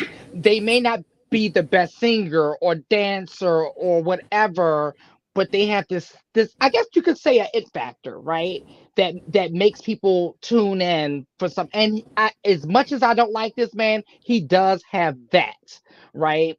And then his ability to network and things like that. So I can't take that away from him. He does have an it factor, even if it doesn't fall on me, right? I see it. Like, there's people who I don't like, and I'm like, but I see why. I can get why other people do. And then there's people why I don't get it. I really don't. I'm looking around like, what is it? What do you care? Lily, the majority, like when I see people going crazy for that rapper Sexy Red or Ice Spice or Cardi B, even like to this day, people are like, oh, she'll grow on you. It's been years. I don't like that woman. I don't like her music. I don't think she's amusing at all. And people, they love her like she's a fucking sports mascot. They love them some, and I chewing. I will not swallow. I cannot do it. See, with Cardi now, with Ice Spice and Sexy Red, I literally just sit there like, what the fuck? But with Cardi, I can see it. I see what it is. I get it. I can see it too, because I get it. America loves a clown, so I get it. I totally get it. I'm saying she's never grown on me. Grown on me. I think Cardi's actually naturally funny. Like, I've seen her in certain instances where their timing is like, oh, that's pretty good. Like she could probably be in a show, or probably, be on a cast or whatever. Or like the rest of the girls, I don't see it. And I think it's a generational thing. I don't know. But I just Do you think that where you live in New York City, if you just knew her regular, you would think that? No. I But she was think just a girl that, in the neighborhood. yeah, I honestly, overall, I think Cardi and these girls right now, overall, they're good for right now. They fit right now. You don't have to be great at damn near anything right now. You just You have to don't. be an engaging No, personality. Saint, mute your mic. No, Saint, mute your mic until you're gonna say something, please. You know what I mean? You just have to be an engaging personality. You are our our metric of talent is different when we grew up. You have to be able to. We have You a have, metric. I'm about you to know what I say the mean? metric When has we been were thrown growing up, away. no, when we were growing up, you had to be incredible. You had to sound No, I'm incredible. talking Had to about do something. now. No, I'm No, talking there's about no now. metric. We have a metric, There's right? no metric now. There's no metric now. Now everything is just a motherfucker. I guess just has to see you as a person they can smoke weed with, a person they could do rob a bank with. I don't know. You know what I mean? So my metric of that's a talented person is completely different from what these kids' metric is, man. You know what I mean? So I can concede that maybe I just aged out of what the concept of talent is right now. Like I just can't connect with a lot of this shit. I can't I just connect either. I sit there and I really try. I try, you all. I really do. I squint. I hold my ear like this. I close my eyes and open my ears and close my ears and open my eyes, and I still can't understand. I still can't get it because I'm just like, most of them give me an average TikTok user. That's all I But get. do you, devil's advocate? No, Saint, do you want to jump in here before I say what I gotta say? Sure. I listen. I think that there are things that make Steve Harvey funny. Like I thought it was hilarious when he mistakenly gave the wrong Miss America, Miss World, the winning prize and had to come back and Hmm. give the other lady. That was classic. But do I know? I don't know anything about a stand-up. Do I think he makes some funny things once in a while? Yeah. I mean, I don't take anything away from anybody that gets into the levels that they get into. Sure, there's some being in the right place at the right time. There's some, can we market these different people when you talk about Britney Spears and things like that? She was on the Mickey Mouse Club or whatever she was, Disney or whatever. So are these people the most talented? Probably. I mean, no, but I'm not taking where they got away from them. And so Steve Harvey has found his niche and he's making a lot of money. He's marketable. So yeah, I mean that's that's all I got to say about that, I think. another Very. example would be for me, Jay-Z. I don't think Jay-Z I won't take anything away from his talent per se, but back in the days, I would never say like Jay-Z had dude shook. Like Jay-Z never really had motherfuckers shook like that. Like Nas had motherfuckers second guessing. Like cannabis was done, they had motherfucking second guessing. Like Rakim had motherfucking second guessing. Jay-Z had a time where he was just like a skinny motherfucker who was like he had moments. You know what I mean? But Jay-Z was very good at outlasting his peers. He was very good at outlasting his contemporaries. He literally outlived a number of fucking people. You know what I mean? I like Everything. DMX more when he came out more than Jay-Z. I X, have to disagree. Yeah, I'm a X huge just Jay had Z that fan, energy. Yeah, so I gotta You know what I mean? disagree, man. It's like I think one Nas take was always hold, better than Jay-Z. I one think take Nas was always hold. yeah. don't care about I her. I'm made talking that. about I made. Nas. Listen, you're There was wearing that two Yankee moments in cap hip because hop. of Jay Z. You wearing that But Yankee cap on your head two right now because of moments Jay Z. Stop the I say cap. hip hop. Stop the There was cap. two moments in hip hop. Ain't nobody talking about reasonable doubt like they talk about Illmatic still. So you know what I'm saying? I mean, But why you wearing that no, cap? you know what I mean? He Because made Is I the this like a it. Yankee Brooklyn? fit more Because I famous like than a it. Is this a Yankee Because can. I like it. Because I like is it. this a Queen Cause thing? Just go ahead Jay. and say it. Just go ahead and say it. It's a And Queen thing. Just say you take it up for your borough. Just go ahead and Casino say that. XL is better than Jay-Z lyrically. He can make better songs than Jay-Z though. But yeah, So But this we is the can't. thing. It's, This is the thing about Nas to me, in my opinion. And I've said this about him that annoys me about Nas because I love me some Nas, but this is because I love him. This is this annoys me about him. To me, I don't feel like he's as consistent as Jay when it comes to bodies of work. Like Nas will give you a a hell of a damn good album. But the next one is gonna be trash. And then the next one might be trash, and then he's gonna give you a damn good album again. Like it's never good album, good album, good album. Tell me I'm lying, Haran. Well, here, listen, has Nas had some issues with picking, solid beats? I will agree to that. Lyrically, pound for pound, is Jay-Z better than Nas? Hell, fucking no. Okay, we have to fight about that. Because Jay-Z's, let me tell you something. Thank you, Green Vegan. That made me laugh. She sent me something. When you say he ain't never had nobody shook, the swag that Jay came with, okay, we hadn't seen swag. Now you could say lyrically Nas is better. He was deeper, right? But there's an element to being an entertainer when it comes to hip hop. Like a lot of people concentrate on the lyrics but there's also an element. It's an entertainment. It's the entertainment business. So nobody cares that's why Rakim is still doing his old shit when he performs. Okay. And Jay-Z, come on, we have to give credit. It's like Michael Jackson. How many years has Jay been relevant? And then when he does feel like coming out, he's dropping bombs. His swag is unprecedented. Yeah, his swag is totally.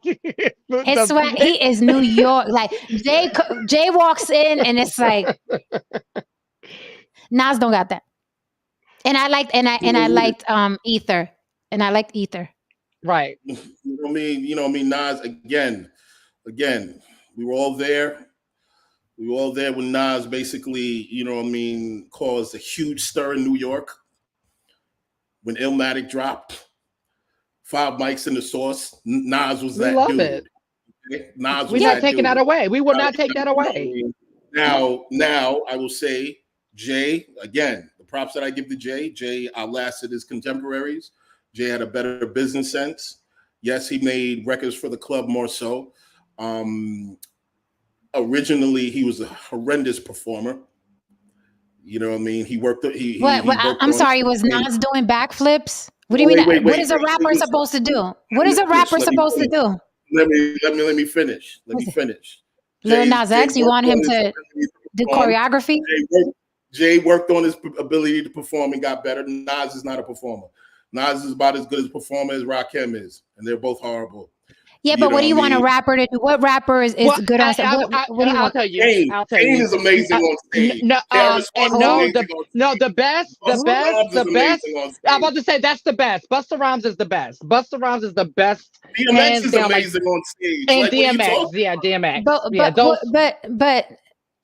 But that's because that's their style. That's who they are. And Busta Rhymes has fucking speed lyrics. He can't be up there and be calm. He's up there.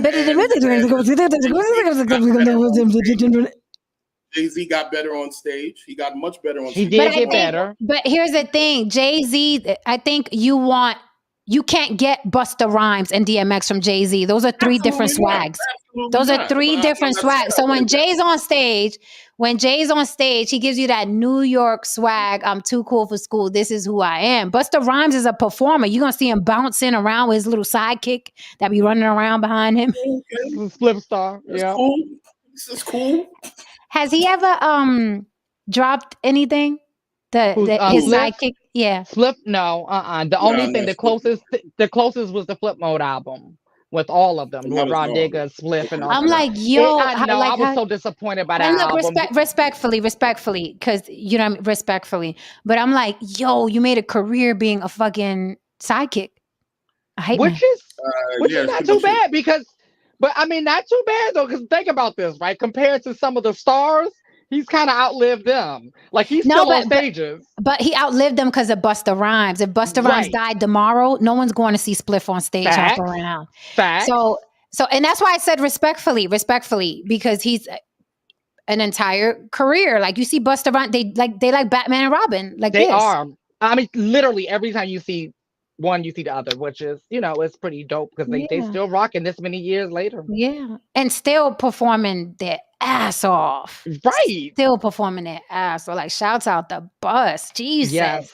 He's somebody that I haven't met that I would love to meet because you could tell he's like a genuinely good, real person. Like he's like, I've seen him perform live, but I've never met him. I'd love to meet him. One Yeah, day. me I too. think M. While we're on the subject of rap, I think M deserves to be mentioned, just not in the context that so many people put him in. Okay, It's overrated. there are hundreds of rappers. I don't know how M made it into this conversation. Why he needs a mention, I don't know. I'm just Why did coming. M need You know him? what I mean, it just came to mind. It just Okay. came to mind. I just wanted to Out mention. of all the other rappers, M came to mind. Yeah, I just needed to do it. You are brainwashed, my brother. And let me tell you, You getting your NOI bag tonight. you are He deserves to brainwashed. be mentioned, just not in the regard that cats are like they get a little crazy.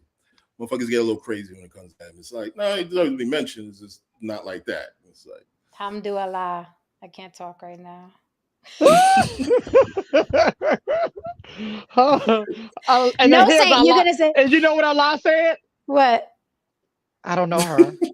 He did right. He's like, she looked familiar.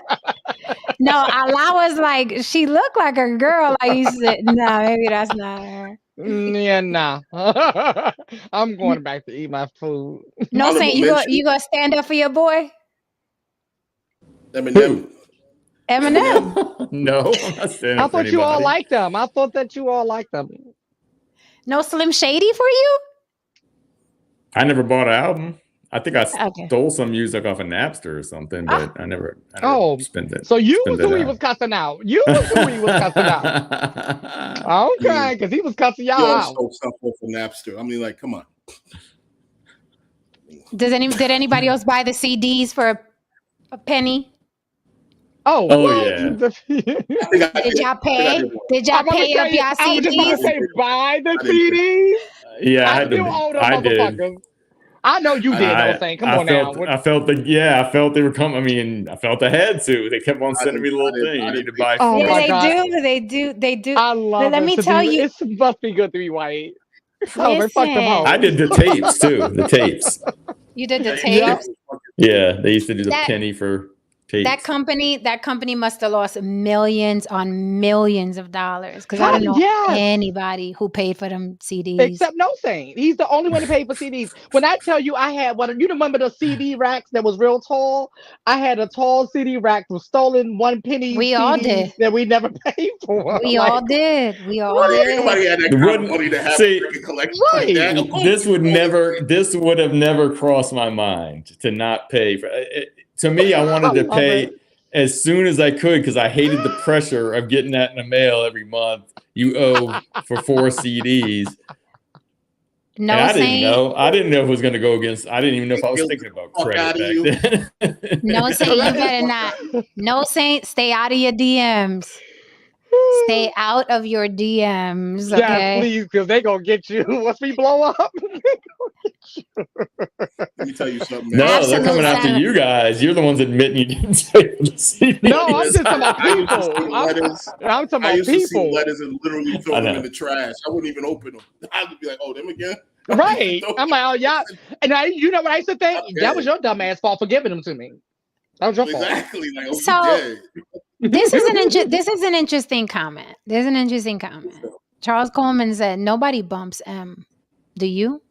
Since you gave him the honorable mention. You listen to Eminem? From time to time, I bump. Which one? I like Forgot About Dre. That's Dre. So, but I love Forgot About I Dre. bumped the first album, the Eminem show. I bumped when the verses that he did with Tech and Sway. Bad versus Evil. See, I'm a hip hop fan. See, a lot of you niggas Yeah, ain't really hip hop fans. Bad versus Don't- Evil. don't- I did like Bad don't- versus Evil. Don't do that No, shit. we're Don't do gonna that. do Don't We're do gonna that shit. Don't do that. We're gonna do Because it. that's your excuse. That's You know your what I mean? excuse. Like, I listen to That's Trap your Hop Bingo excuse back in the for putting. That's your excuse for putting a white rapper over the myriad, the plethora of black rappers that are better than M. That's your Like, well, excuse. like- You like always who, like- go like the who, route of like I'm a real MSG? hip hop fan. No, Also, liking like- Eminem does not make you liking Eminem does not make you Okay, a so I'll real put him- hip hop fan. So I'm gonna Stop put it. him on- Here, this is who I put Eminem over. Young Stop MC. I'm gonna put him up against Spliff Star. I'm gonna put him over MC Hammer. I'm gonna put him over. I'm gonna put him over. Who else? You know what you need? You know what you need? You know what you need? The drop squad. You need the drop squad. And crucial conflict. You need I agree. We're gonna put over you the drop squad. Listen, y'all gonna help me after the show, chat. Let's form a drop squad. We're gonna go get this brother. We're gonna go get this brother. I didn't even say where I mentioned him. I didn't say top 5, top 8. I didn't say top 10. The fact that you mentioned him at all is mind-blowing to me. That's the problem. Drop squad. We're gonna get the drop squad on you. So Haran, M did blow out Jay on Renegade. A lot of people. So Haran, so I'm curious. I like Renegade. because in by the time Eminem came out, I mean, maybe if I was younger, I might have bought some of his CDs, but I know this isn't like classic, what you would call classic rap, because it was a mix between rap and like rock, but I like the Beastie Boys way more than I liked Eminem. I can see that. I can see that too. You can see that, but like no sleep till Brooklyn was dope. I liked it. No sleep till Brooklyn was. I like that song. That shit was dope. I mean, I wasn't a Beastie Boy fan, but I mean, yeah. And see, here's the thing. Thank you, Daryl Allen. Thank you, Daryl Allen. He said you better get off Hammer, because if somebody asks me anywhere at any fucking point in time, at any interview on any planet, including Earth, okay, if someone said who would you pick, Hammer or Eminem, I'm gonna say motherfucking Hammer. Wow. That's who I'm gonna say. Fucking Eminem. And guess what? I'm a hip hop fan too. I'm a real hip hop fan too. I named 3 MC Hammer songs. You damn right. You was vibing to that. You was vibing to the lyrical genius of "Can't Touch This." Yes. I wanna, and you know what? And I'm looking at this Big L comment. While you was vibing to Stan. Yeah. What Big L comment? And Slim Shady. While you was jamming to Slim Shady.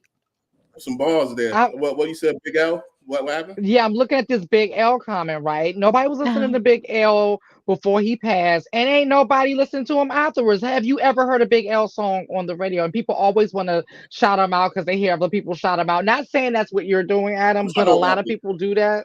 Exactly. It's like, what do you really know about Big L? Because nobody was really talking about Big L before he passed. I know he got a big mural. Exactly. They know about the mural. I've seen the mural. I've seen the mural so many times. Oh my goodness. It was uptown, Harlem, right? Yeah, he was Harlem. Yeah, he was uptown. Yeah. This man mentioned Eminem before Big Pun. You put Eminem over Big Pun lyrically? Nah. Lyrically? Nah, I wouldn't put him over. Because I was about to rip this off the wall and strangle you with it. That'd have been a long goddamn. I just don't think Jen likes. Jen doesn't like Eminem. I take it she doesn't really like him. You know which one I like? I actually think that Big Pun was underrated.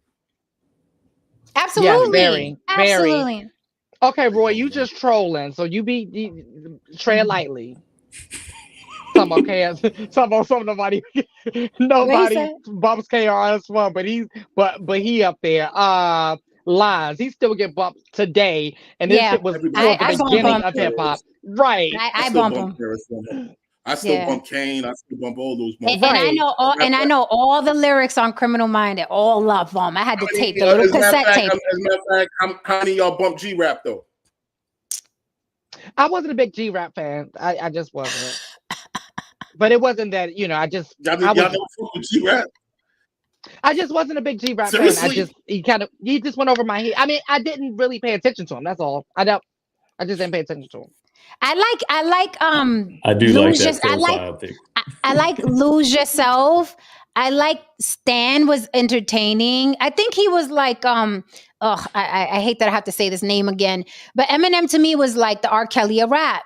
Like he told stories, like R. Kelly, who's in the closet. That to me was Eminem. He told stories about his deadbeat mama, and that's how I see Eminem. I don't, I like this comment. Jen doesn't like white people because it's different from Jen doesn't like black people. Like every week it changes. Right. Well, So this is next new. week it'll be Puerto Rican. I love that. Oh, yeah. I love the profile pic too. I love it. With a balding Woody Harrelson. Oh my God. Yes, the pedophile. Listen. Munson, the pedophile. We only have so many white rappers that we can try to put up in the game that's any good, I mean, after Eminem, who do you got, You can throw in. What about your twin? What about your twin? Third base, right? There you go. I'll take him. I'll take him. I'll take third base. Yeah, I'll take third base. Fucking Search is a liar. That motherfucker right there. When you talk about I heard he got caught in a. Yeah. Yeah, I heard he gets caught. Right, that's what I heard. I heard he gets caught in a lot of lies. Wow. No saint. Yeah, but that's how I see Eminem. I wouldn't like, Eminem's music, because hip hop is still an art.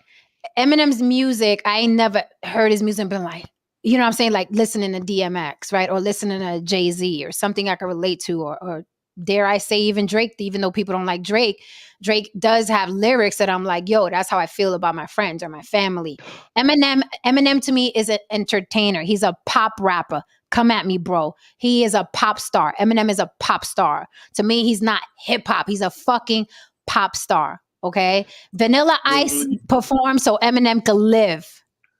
Come at me. Nah. Eminem literally started out like in battles and shit like that. And whatever. But he became a pop star, though. He did become a pop star. Like, my name is. My name is. A pop star. That's your people. Hello, kids. Do you like violence? Like, oh, what's that's this? what y'all know about him. Yeah, he's a pop star. He's actually a battle rapper. He actually started out as a battle rapper. I know he's a battle rapper. We all know that, but he became a pop star. Right. Okay. Pop star. That can be true. Both can be true. Your boy's a cartoon. That goofy shit was annoying after a while. I know what I meant to bring up now that I was waiting for this next time we had a hip hop conversation. Okay, so that everybody was going back and forth about who just like was it the blacks, and the blacks owned hip hop and started hip hop and founded hip hop, and it's all about that, right? Mm-hmm. And like they try to kick everyone else out, right? Like the Puerto Ricans and everything out, right? So then, okay, I'm gonna ask you a question. When you think of founding three founding members of hip hop, who comes to mind? Because the three that came to mind to me were Grandmaster Flash, Africa Bambaataa, KRS-One. You left out Kool Herc. Oh, Kool Herc. But guess what? None of them are Black Americans. And that is why, and I agree with those founders, by the way, and that's why the quote unquote FBA had an issue with them, because they weren't FBA, but still, you cannot change history. You can't change it. Even if the history pisses you off, you can't change history. And those three deserve the credit as the founders, period, hands down. When we're talking about hip hop, that's why I can't take the FBA seriously. I can't take them seriously. They're divisive anyway. And here's the problem with that argument. When you're talking about hip hop and you're talking about New York, the ground zero of the entire culture, we're talking about hip hop. We're not just talking about rap. We're talking about DJing. We're talking about breaking. We're talking about graffiti. You know what I mean? And for instance, for you to sit here and say that Latins did not contribute to hip hop, you have no fucking clue what you're talking about. They were mostly in the break dancing and the graffiti section. You know what I mean, of hip hop. So to sit here and say they did not contribute to it, you have no fucking clue. Now, if you're going to sit here and say that, you mostly only know black, MCs, I can understand that to a degree. But to sit here and say that they did not contribute to hip hop, you do not know your history, and that is the problem that I have with motherfuckers. Hip hop is just not rap. That's not the only fucking thing. That was the most marketable thing, you know what I mean, to come out of, you know what I mean, the elements. But it was not the only fucking thing, man. And that's the Busta issue that I Rhymes, have. and here's the thing, like social media muddied a lot of shit. It muddied, you know, alliances, it muddied liaisons, it muddied a lot. Social media muddied a lot. We're from New York. We know what really happened. Okay. Right. We are that. We are part of hip hop. We are hip hop. And Busta Rhymes says it all the time. KRS One says it all the time. It was black and Puerto Rican. It was black and Puerto Rican.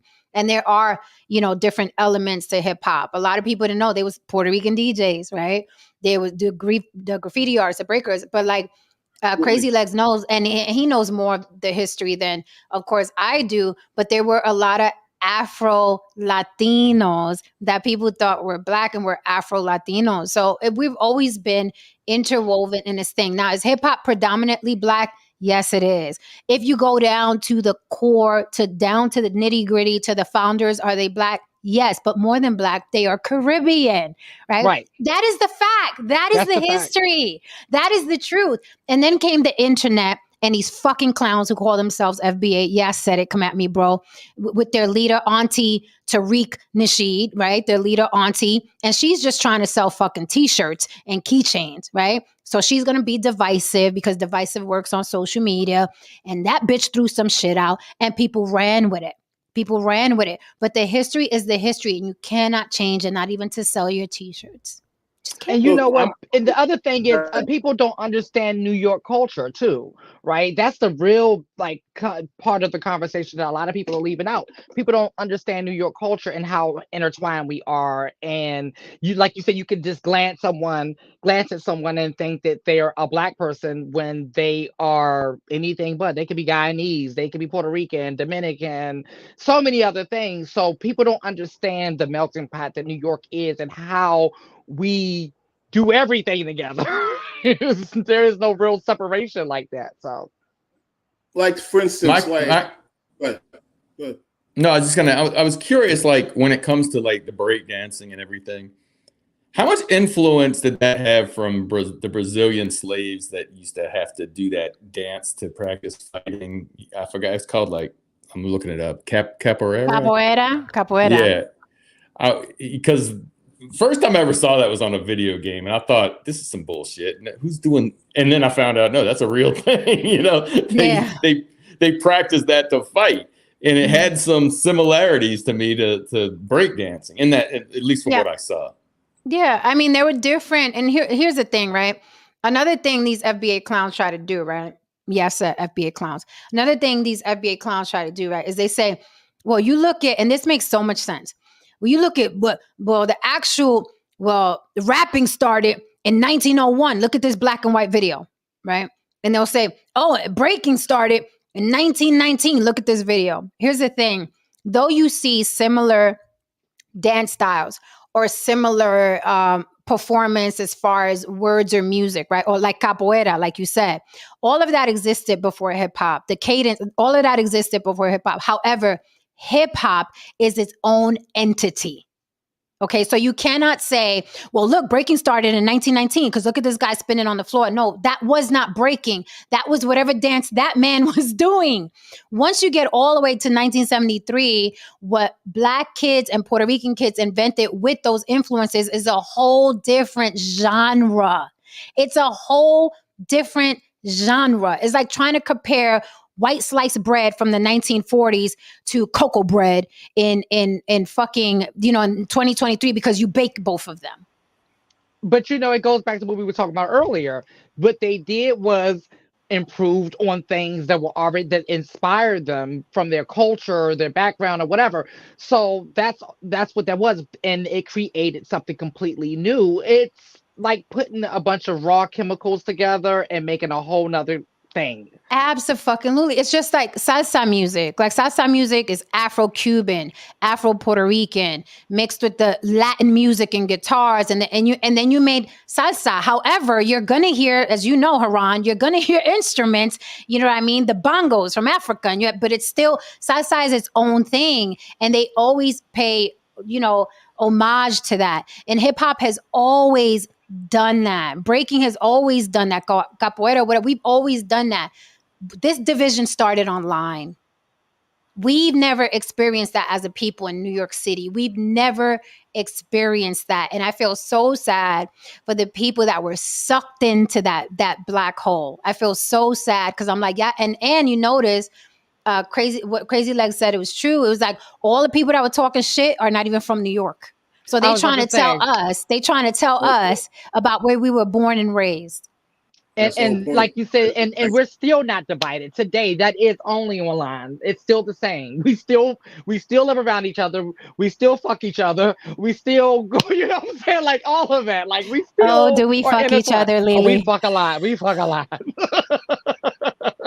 Well, listen, man, and that was my biggest problem. I'm like, you're not even from where I'm from. That's like me speaking on Cali culture. I'm not going to speak on Cali culture. I'm not fucking from California. You know what I mean? I'm not going to speak on what the fuck was happening in the 80s and so on in fucking California. I just know you motherfuckers was violent as shit, but that's about that's about where it starts and ends for me. I have no fucking clue outside of that. You know what I mean? So I'm going to speak on New York.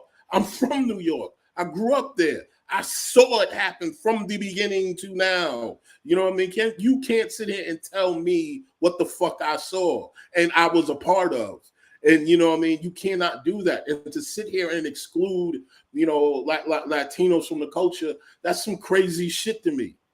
That's some crazy shit to me. Because first of all, if the shit started in the, you know what I mean? Not even if the shit started in the Bronx, it would be literally impossible for you to exclude Latinos out of fucking hip hop if this shit started in the fucking Bronx. So you mean to tell me that hip hop started in this one fucking section and the rest of the fucking Bronx was just watching everybody fucking or the rest of the niggas down and they didn't do nothing but sit there and just watch. What are those blacks doing down there? They didn't get involved or anything like that. Just everybody just sitting. You listening to Tyrone play this shit upstairs and you not getting involved. You're not doing that. So let me say this, right? Because I did hear that a lot, right? I think the controversy comes from the word creation. Here's the thing. Puerto Ricans have never said they created. However, what happened was the exaggeration of we were guests in hip hop and had nothing to do with it. That's where that whole FBA shit fucked up. We never said we created or invented. With that said, Crazy Legs did create and invent certain moves in breaking that were not in existence prior to him. And Crazy Legs, it was the first and only one that took breaking around the world. Absolutely. Literally global. He took breaking, which is an element of hip hop. He took it around the world. Okay. So no, we've never heard, you can't pull up a video, an article, anything with any Puerto Rican, because we knew what we did and how we partook, right? No one ever said created. That's something that Auntie Tariq made up, right? Threw certain words out there and people ran with it. And it was like a lot of people that came at me after I did that hip hop panel, they were like, yeah, but Puerto Ricans didn't create hip. I was like, no one ever said, where are you hearing this? Their comprehension is all that, you know, Xanax do that. Yeah. Percocets. Yeah, it does that. You know, so yeah, that word is controversial, but we never said that word. That's the problem. It's kind of like, I remember one crazy ex I had one time, but he was right about this. He was a crazy ass Scientologist. And he said, whenever you see a conflict between two people, and I never thought about it like this. He said, whenever you see a conflict between two people, there's a third person you don't know about.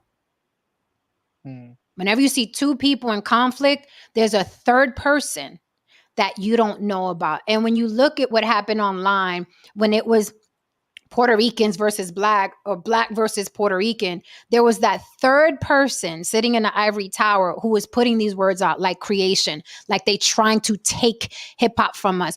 All these narcissists do it. Just like Trump was like, they're taking our right. They're taking the vote. They stole the vote. And what was Auntie Tariq saying? They trying to claim hip hop from us. The Puerto Ricans are trying to claim hip hop from us. The Jamaicans are trying to take hip hop from us. And what does that do? That triggers people. You trying to take something from me? And here's the coup de grace, the creme de la creme, the biggest cherry on top. Hip hop belongs to white people.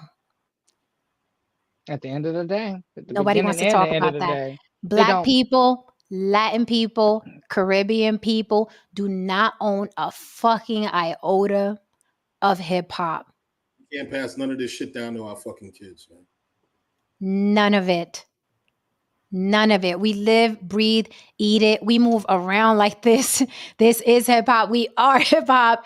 And none of us own any of it. So instead of somebody like, Sis Tariq putting together a coalition to try to take hip hop back, right? Because we invented it.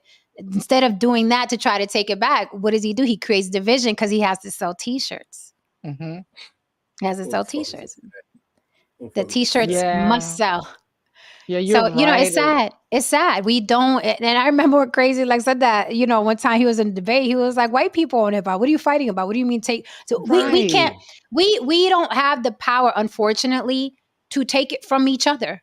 We don't even Mm-hmm. have that power. We don't have the power to Yeah. take it from each other. Right. And it's fucked up. It's fucked up. You know who taught me It's a about reality. masters? Who taught the importance of owning one's masters? It was back in the days when I was in the industry and when Prince had a falling out with his label and he started talking about these things. It was a brand new thing to me because I'm not gonna lie, I was just a regular artist. I just loved doing what I did and so on. But then I started getting older and I was like, wait a minute. Yeah, I really don't own this shit. Wait a minute, what's going on here? And when Prince started talking about things, and I started really listening and thinking, and then I realized and did the NIST history and realized James Brown owned his shit, Ray Charles owned his shit. You know what I mean? And when Little Tupac Richard. asked Little Richard, and when Tupac asked, Suge about, yo, man, about owning his masters and shit like that, and anytime he asked about that shit, Suge would bring a Cadillac around and shut his ass up. You know what I mean? That's when I started thinking like, oh, no, this is bigger than just I'm playing a little guitar or whatever. I got to think about what the fuck I'm passing on to my kids, or I can actually live off. What do you What's the think about difference? this comment? I can see that. I can see the GOP being behind the FBA. See, the problem is this. Ooh. See, here's the problem, and nobody wants to talk about this. And I'm gonna sit here and say this right now. Mm. The Democratic Party has been co-opted. The perception of it is that it's co-opted by women, black women, and weak men, and the GOP has been perceived as being co-opted by white males, strong men, and conservative black men. But here's the problem. The conservative black men who speak a lot of GOP talking points, what are you getting out of it? You're getting the same amount of shit, the same amount of pennies or nigger pennies that they give the black women who actually mule for white women on the other end. So both of y'all getting used. Yeah. You just, you're just using, ideologies and politics. Neither one of these white people give a fuck about, your movement and your upliftment. You know what I mean? You got people on the left who think that they're saving you from the people on the right, and the people on the right who are basically subconsciously telling you, well, you should just be happy that we aren't hanging you from trees anymore. Because here's the thing. A lot of black men on the right, they cannot specifically name the tangibles that they're receiving for their allegiance to the GOP. And in many ways, the red pill is talks a lot of GOP talking points, and a lot of black men who follow red pill ideologies behave just like the conservative black men who follow behind those white men, and they're getting nothing in return for following behind these red pill talking points. What are you getting, nigga? Are they giving you a little seat at the table? No. Yo, that's what you should name your YouTube channel. What are you getting, nigga? At least they ain't calling you a simp, though, right? You're just simping for white men, but at least you ain't, at least you have their respect. Listen, you have to do a stream on your channel. What are you getting, nigga? Right. Oh, I have it's funny you should say that, but we'll talk about that. But yeah, what I mean, because at the end of the day, a lot of brothers, well, as long as they're at odds with women, As long as, you know what I mean, the left is acceptable, it accepts gays or whomsoever, they'll always stand with white men, and they'll get nothing for it, and they'll be proud to get nothing for it, because at least we're not supportive of that other shit. I need more than that. How did y'all feel about? We never talked about what's his name and Charlemagne going at it. How did y'all feel about the Larry Elder and Charlemagne's exchange? You know, that was going Well, viral for some I days. felt him in that regard. He was right. You know what I mean? I looked at Charlemagne real wild when he allowed Joe Biden to sit there and say that if you don't vote for me, you ain't black. Like, who the fuck are you to say that? Who the fuck are you to say, you know what I mean? And see, here's my problem. My blackness is not contingent on on my allegiance to anyone. You know what I mean? I define that. Motherfucker, you don't tell me I'm not black if I don't fucking adhere to your fucking white ideology. The fuck out of here. And that goes for the red or the blue. You know, I'll be here to my allegiance to or my agreement with your policies will always be contingent on what do I get out of it, as it should be. It's funny you say that, Ron, because I was thinking about that earlier, and I was gonna post it on Facebook, and I was basically like, I'm at my wit's end. Like, the older I get, I'm at my wit's end with groups and labels, and I'm like, don't associate me to any group, and don't disassociate me from any group. I deal with people individually. I've been come at very in a wild way from everybody, including people that wave this flag. So do not make me the representative. Do not include me in any groups. I do not like it. I judge everybody individually, and I've learned a lot in my time on this planet. But I'm just like, I'm at my wits' end. Don't put me in anything. Don't mix me up with any group whatsoever. Ever. I done lived and learned. I wanted to address this here because this is like how it starts, right? Adam Hearn said reggaeton is from Panama, but Puerto Ricans appear to be the creators. Puerto Ricans did not create reggaeton, and it did start in Panama. And the reggaeton artists in Puerto Rico, what happened was the same thing that I described with capoeira. Capoeira is not breaking. Breaking took from capoeira. Reggaeton it's not created by Puerto Ricans or Bad Bunny. It started in Panama. However, Puerto Ricans made reggaeton commercial, and it blew the fuck up. It blew up, right?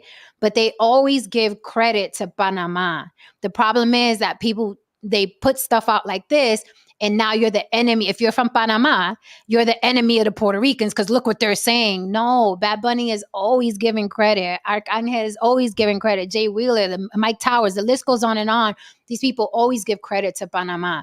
But shit like this starts online, and then people give you your enemies. That's what I was saying about Auntie Tariq too.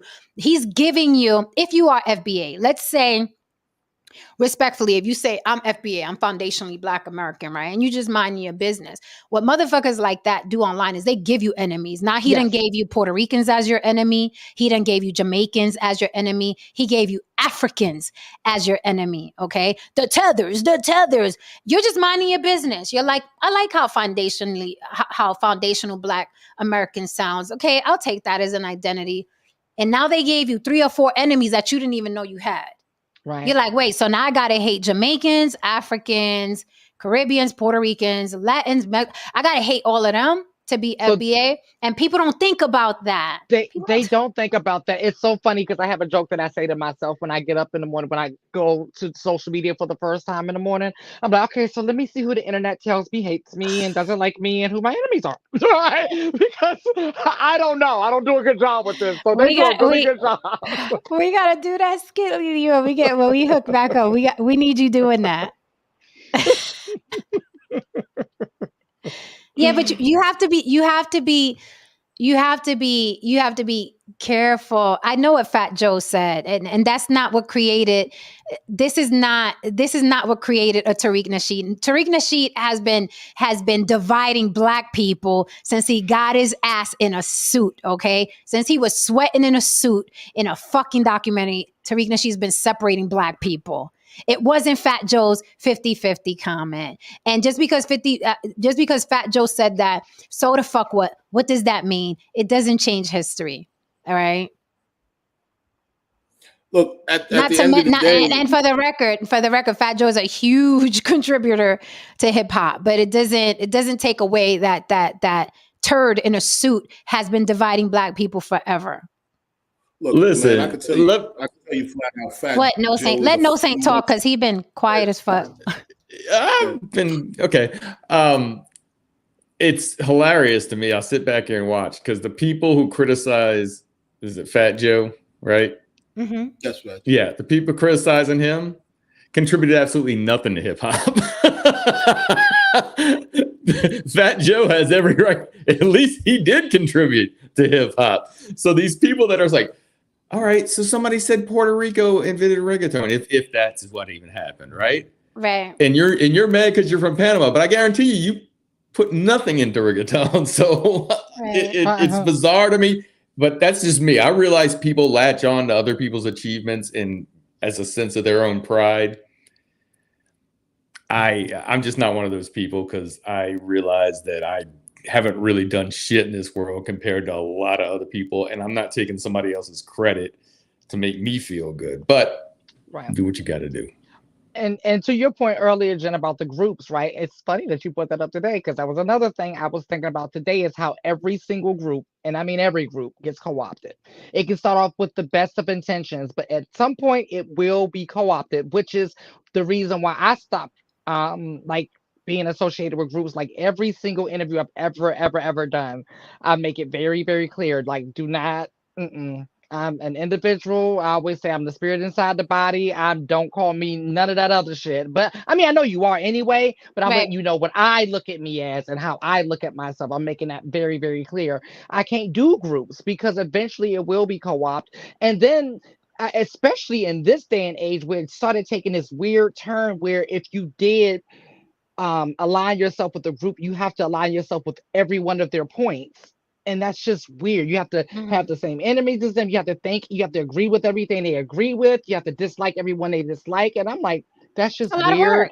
It's a lot of work. I can't keep up. Work, you know. And Absolute 7. Okay, he got a hard on for the word creation and contributed. This is these words were like getting thrown back and forth, right? It's tomato, right?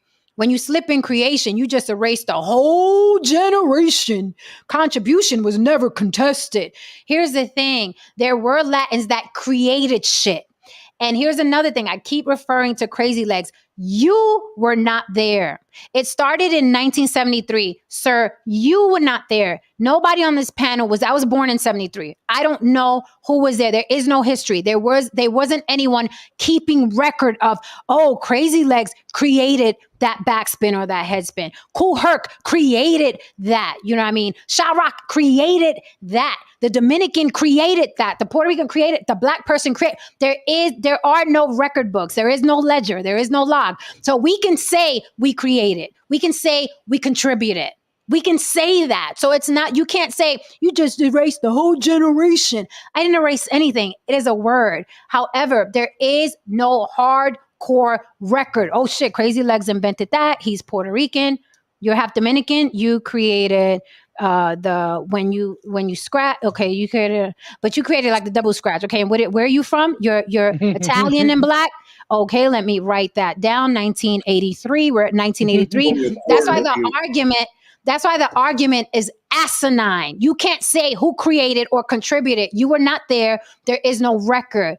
Hip hop began in the Bronx, Cedric and Cedar, 1973, Black and Puerto Rican. And that's whether you like the history or not. I don't get this. That's whether you like the history or not.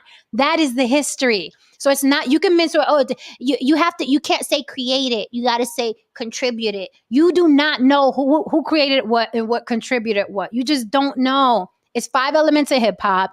New Yorkers had no problems with all of us doing this shit together. Did we miss a super chat? I'm sorry, Fahim. Did we miss one? Did we? I'm sorry if we did. Let's check it. Did we?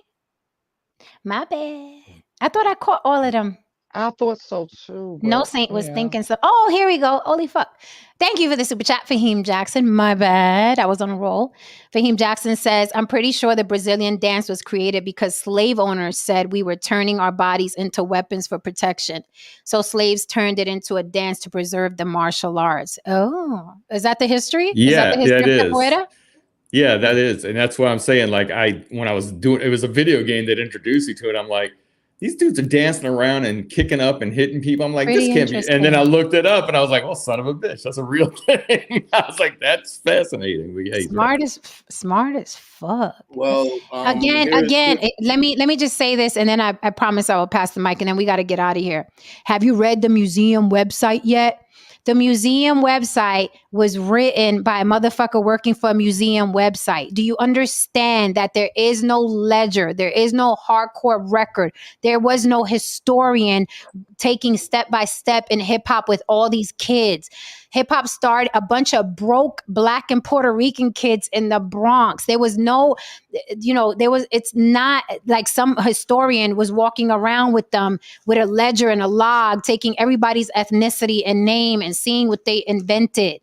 It's too many years of history and contribution and creation. You just can't. You can't. And no one thought it was going to end up what it is now. Nobody knew. That's another thing Crazy Legs said. No one knew. They were just in it. But here's the thing. When you hear Busta Rhymes saying it was Black and Puerto Rican, when you hear KRS-One saying it was Black and Puerto Rican, when you hear them, I'm going to take their word over yours because they were there. Absolutely. I'm going to take their word. If I am going to listen to somebody from back in the day or whatever, I'm going to take their word over yours. They were there. So it doesn't matter what's written, because that museum is also being debated by hip hop, a couple artists. That museum is also being debated. What they put in that museum, people are fighting about it and protesting right now with that museum. So that's another thing. Hip hop, it's an art. You just can't. You can't do that. You can't. Not with hip hop. Unfortunately. Look, listen.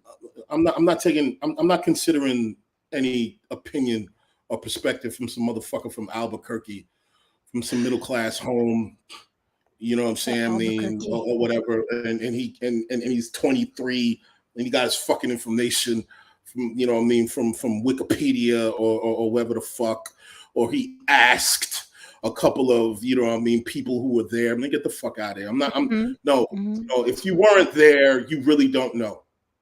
Mm-hmm. You know what I mean? And my concept of it, you know what I mean, I was there enough. You know what I mean? Even at my age, it was still going on and we weren't aware of what was happening. We were literally growing with it. So, but one thing that, again, you keep missing the point. You're so enthralled and so passionate about these two words, contribution and creation. And none of you are sitting down thinking about ownership. And this is why we are where we are in America. This is why. Because as long as you created this shit, you motherfuckers are fine. As long as the face is on the Wheaties box, you motherfuckers are fine. Everybody got to know you created it, and everybody got to know who contributed to it, and blah, blah, blah. Look, that's like me saying that I created the prototype to the iPhone. I'm not telling nobody that shit. You know what I mean? Because that's just flat out embarrassing. How did you get one of the greatest ideas in human history taken away from you, stupid? Damn. So you created it, but don't own any parts of it. Yeah, I will say this. It's officially Sunday over here, so church has been in.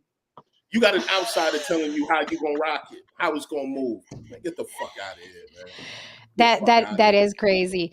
If Crazy Legs say he was second generation, guess what? There was a generation before him, and there were Latins in that generation. That's what you're missing. But again, we can start it and end it with what Haran just said. It's cute to say you created something, but if you don't own one iota of it, you're a fool. And I wouldn't say that shit out loud. Figure out how to take hip hop back. That should be the next movement in hip hop. How to take hip hop back. I bet you I won't congregate for that. They won't. I bet you won't get together to take hip hop back, but you'll get together to beat off about who created and who contributed. I bet you won't get together to take hip hop back. I bet you won't get together to run up in them offices, them buildings where the label owners are. I bet you won't do that. But you'll super chat Tariq Nasheed. We know. That's solution oriented, and you know ain't nobody down for no damn solutions. All right, guys. Well, I think that was all. No, Saint, you really need to talk more. I was talking. I was in there when I could be, but this is, first of all, you guys were in New York when all this was going on, so you have way more information than I can contribute on things like this. But I say things when I feel like I can add to it. Well, one night we're gonna have an all-white show. And we're gonna let No Saint talk, and every now and then we'll chime in. I mean, I was reading the comments. The comments were funny. I was reading people getting upset when I keep Panama out your mouth. Right. I said Africa. I got comments about Africa. It was a tough crowd tonight. I see Moxie's in there. That's cool. Hey, Moxie. Yeah, listen, leave hip hop alone. And let's fucking mourn that we don't own a piece of that shit. That should be the biggest issue. That should be the controversy online. No one's telling the owner, we didn't create this. No one's running up to the labels, whether they're white owned or Jewish owned. No one's running, you didn't contribute. It was us. It was us. We contributed. We created. But nobody contributed their money. So right. Technically, they did.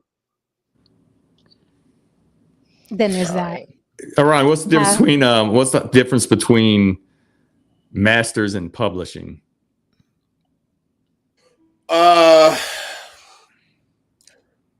a little bit technical, but okay, you're gonna ask that question as we're literally because that's exactly that's a little bit going in there. But I'll just say your masters. Put it this way: you make a song, you record it. Who basically owns the recording?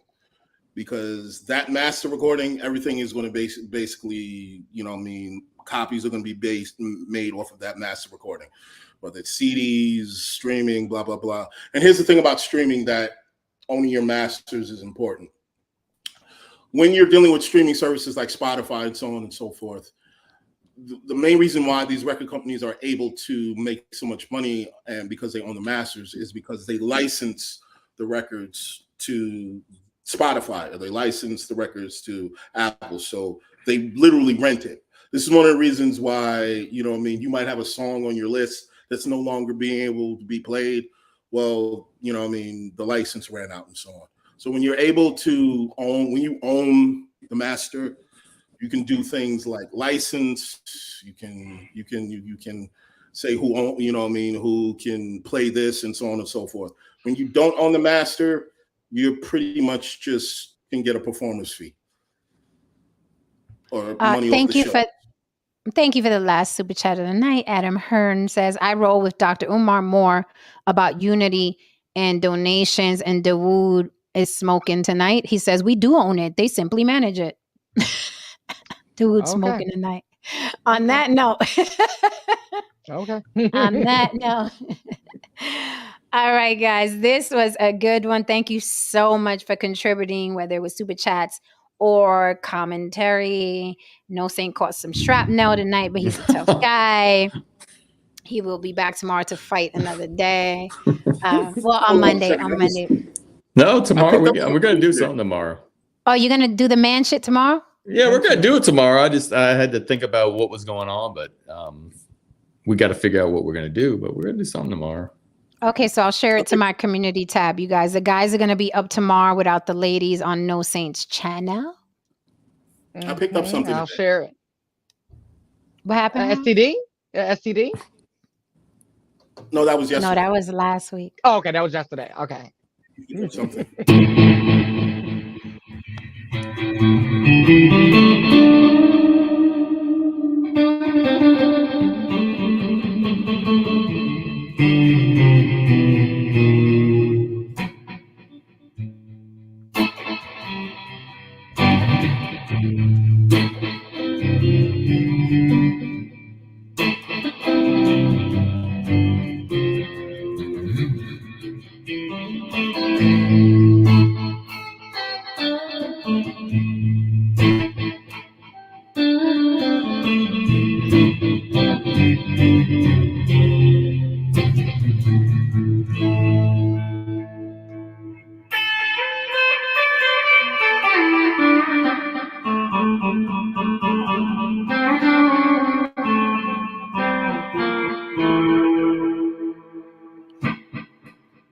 Yeah. Only on the block. Only on the block. I'm so mad at you right now. I'm like, we should have started off like that shit. Right. I hope you know now you in trouble because you're gonna be intro every fucking time. I mean, hey, Look man, at him. Keeps the chops up. Right. Oh my God, please follow Haran DeMarco to get more of that. Haran promised me that he'll be playing naked in the future. So just putting that out there. Haran DeMarco on YouTube, ladies and gentlemen. And the intro song was also his jam session as well. That was amazing. Turned me into a DJ. Do you hear that? All right. So all right, guys. So you'll definitely be hearing more of that because, ooh, am I a sucker for live music. So don't forget to join the guys tomorrow, Sunday on No Saints channel. Thank you again for joining us. And yeah, good night. Hit that like and subscribe on your way out. Only on the block, baby. Good night, y'all.